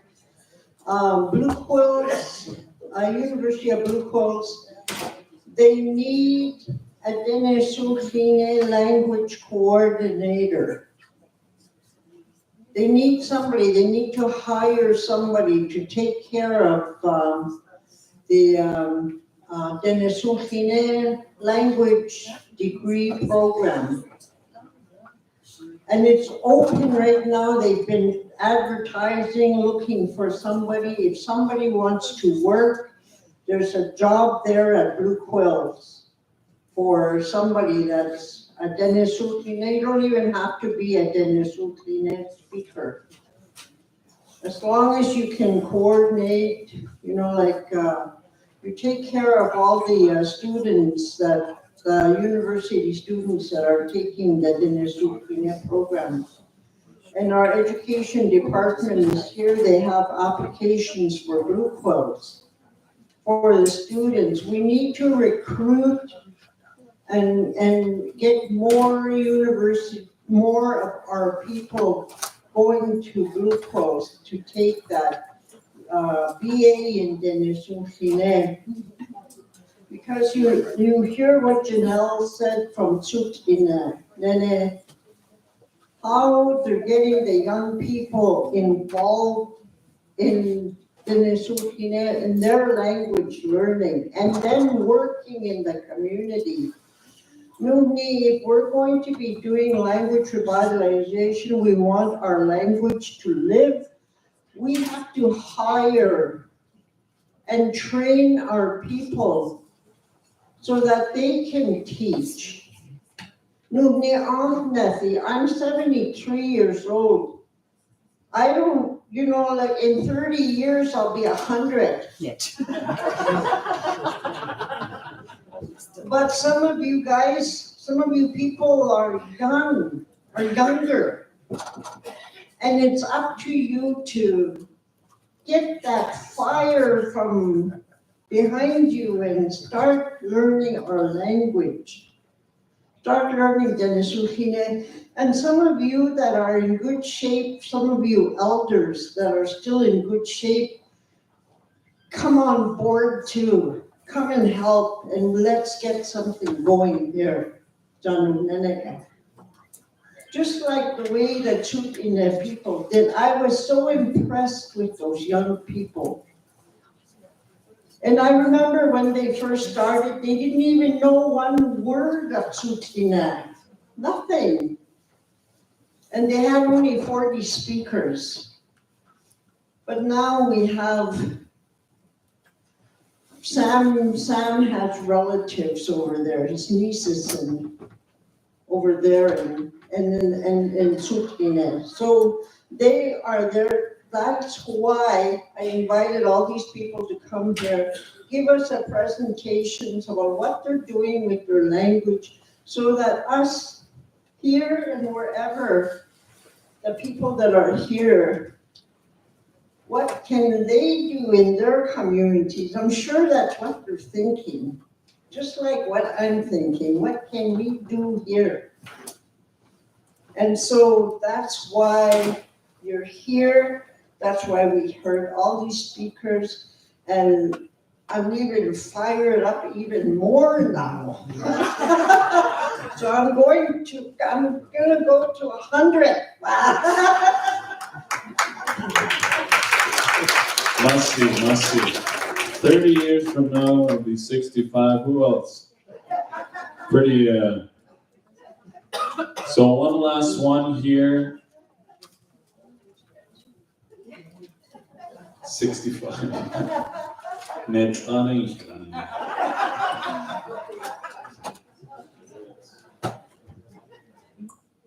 Good afternoon, Lucy. Richard Marcel Desjardins, appreciate that.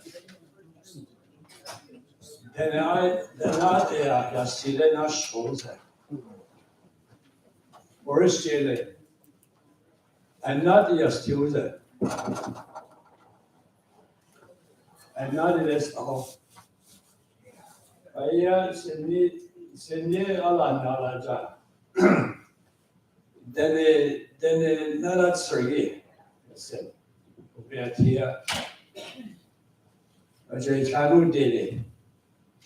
and not my here ni delo ni ushila ni delo na here delo ni Joseph Big Heritage.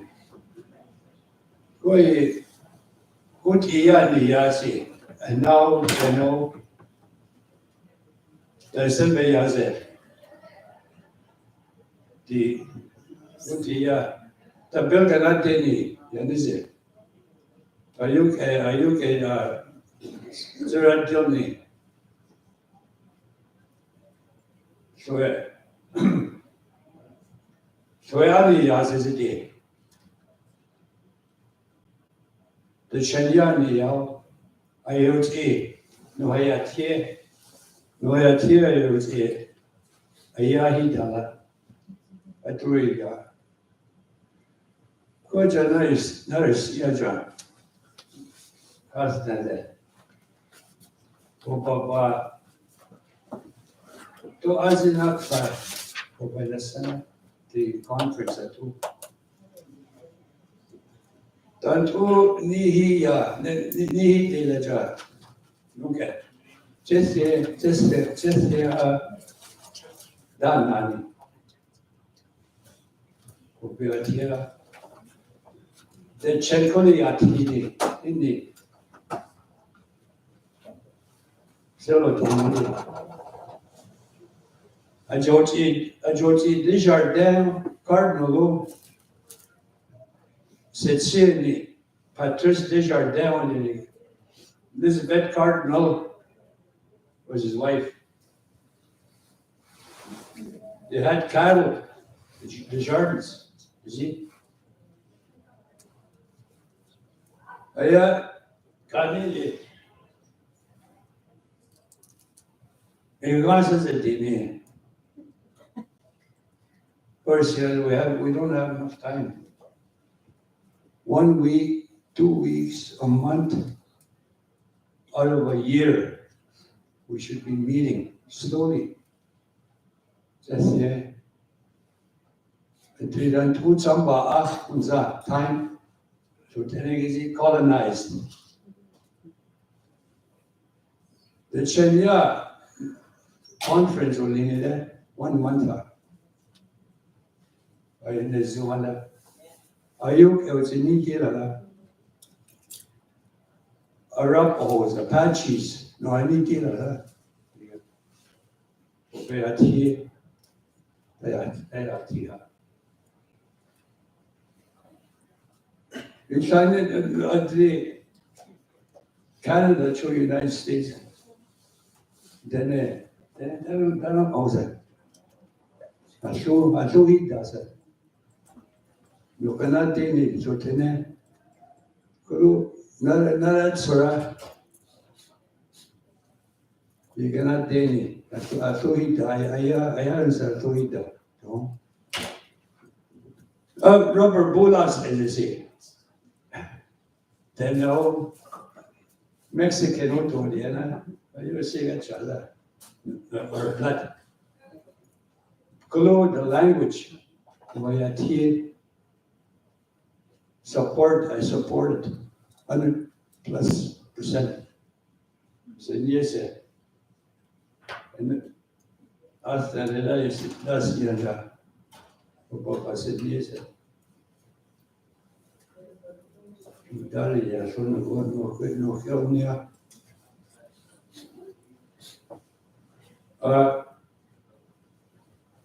This is a Cheney bombing range. When he got married, he went to the bombing range. He stayed there. They chopped in there, they fished in there. Then they moved to Buffalo Narrows. Dillon, Clear Lake was a trading post. Trading post over here. I don't put say I visit me, tell me. Grandpa, dog teams. I showed me I seen that beautiful dog teams. Grandpas, all kind, people with last names, and beautiful dogs. I still remember those days at home, and I sneak. So it says here, go to committee that day, the committee, are they gonna oversee all the Dene languages from different areas, the Chinese Delo, or they're gonna have regional boards, regional ID? As long as we can keep our language, we're already started.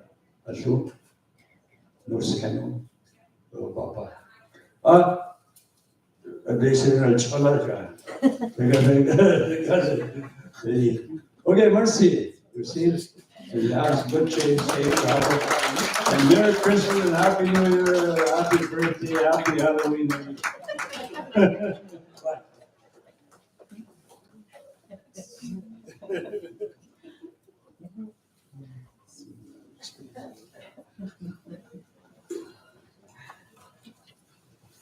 Good afternoon, everybody. I feel great today. We're talking about the name, Ukina, our traditional tongue, our life. We are people of this land. We were born, I was born firstly on the shores of Twin. That lake is sacred to all of us. Every lake in your community, they are sacred. We have places that no one talks about. We are people of this land. We are people that carry the language, the tradition, the culture. We should be proud of ourselves. There's hardly anybody left. Our elders are all gone. Now what? Now we are stuck without elders. The community themselves cannot do anything without the elders saying. You have to listen to the older people. There's a few that's older than I am, and I'm still learning. A lot of things were put on this floor tonight, this afternoon.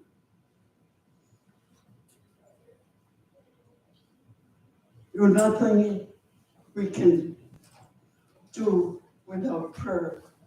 That is why the prayer and the drums last night are holding us here together.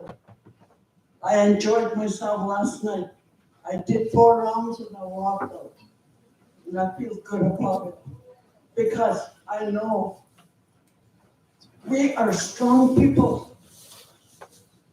Once an old person told me from elsewhere, our blood never dies, and I do believe in it.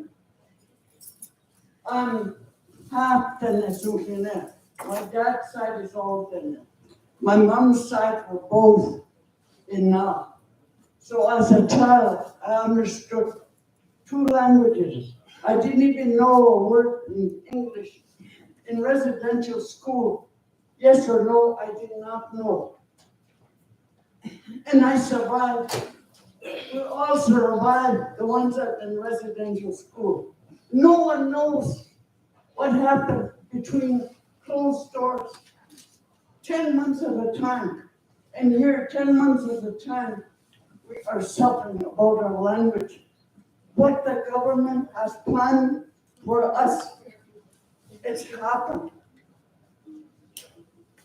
Look at the future generations without us. What's going to happen?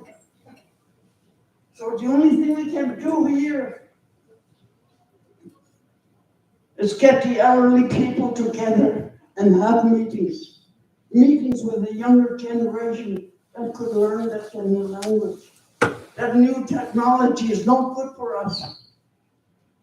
You see little kids with cell phones. As soon as they're born, they're right there watching that. Their minds and that thing took them. They don't know how to play. They don't know how to play outside. They don't know how to speak.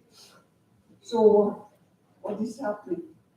We are a nation of loss, and we got to revive. We got to talk all the nations in Dana, we have to talk. Must talk.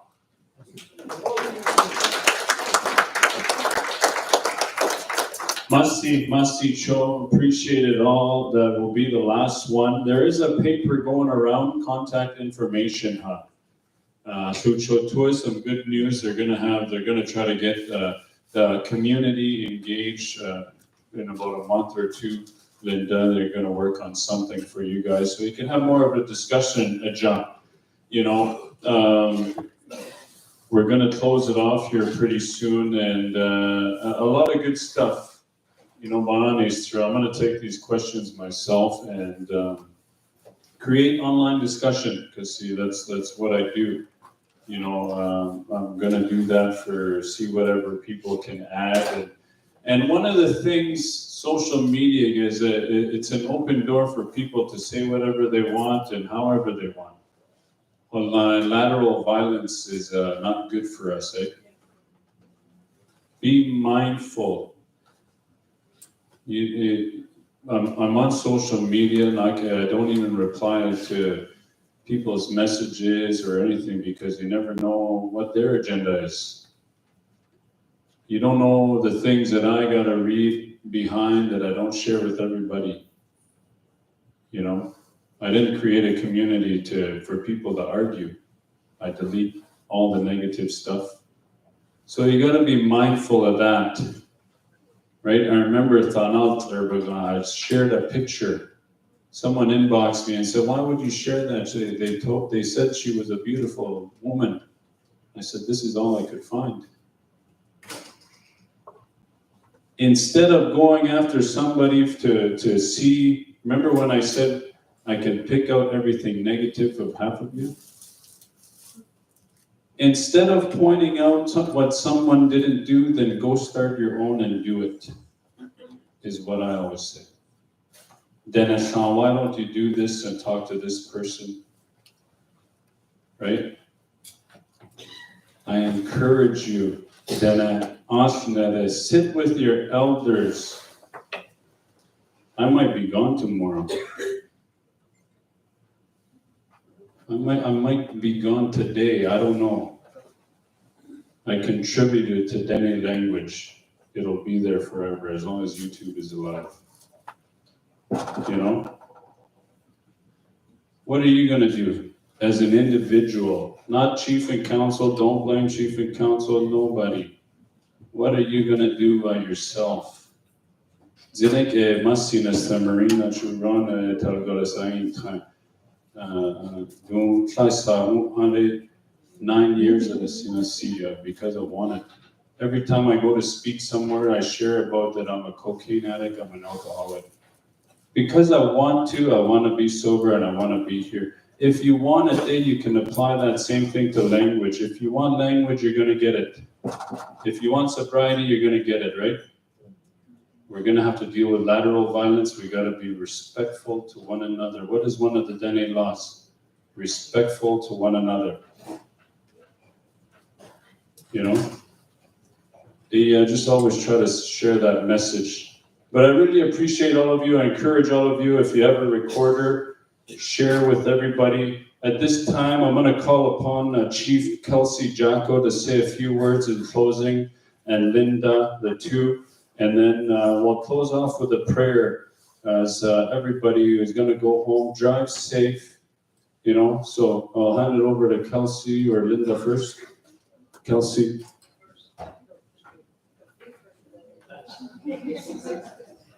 Sorry, Chief. Anyway, the next meeting for the community, I want for Cold Lake First Nations, we're gonna do a workshop on February 8 and 9 at the band hall. So elders, young people, everybody, tell whoever. It's good news, spread it. We want lots of people there. And what we're gonna do is we're gonna be working on a plan for the future. We want these guys to learn the Nisuhine. these young people there. So we gotta work on a plan to get you guys learning to speak in the Tsuut'ina by next year.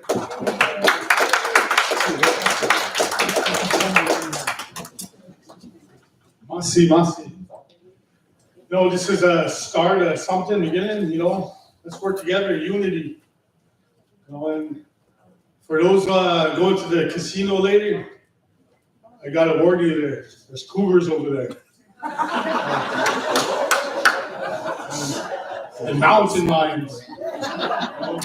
The mountain, everything is lying about it, so beware. But thank you again for being here. I was in and out of meetings, talking. It's nice to get together. It's nice to know your neighbor. We're all one big family. And then growing up it was hard for me. Celebrating birthday and everything. Sometimes I never even celebrated a birthday because I was poor. Family had nothing, addictions, families in town and whatnot. But I just want to, if we can get help from the elders, to sing, we sang Melissa Happy Birthday song. But we have one young lady, my granddaughter, Lavina. It's her birthday today. So if we can say happy birthday in Dene, that'll be really great. That'll be awesome. That'll be my one wish for today. And thank you again for being here. So, okay.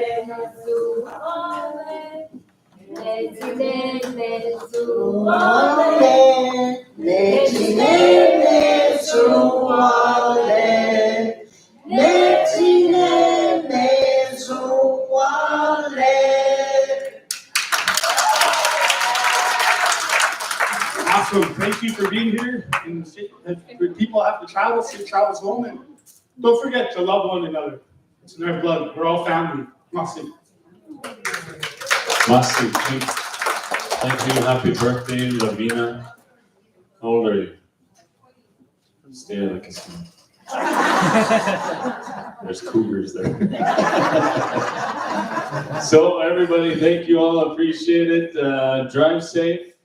We'll see you all at the next one. Masi Cho, Chief and Council, Linda, everybody for having me. If you need an MC, my card is up here. Speaker, all that good stuff. Follow along, getting onto podcast and anywhere you can share all this good stuff. Masi Cho, Negani Tom, take care. Hi, and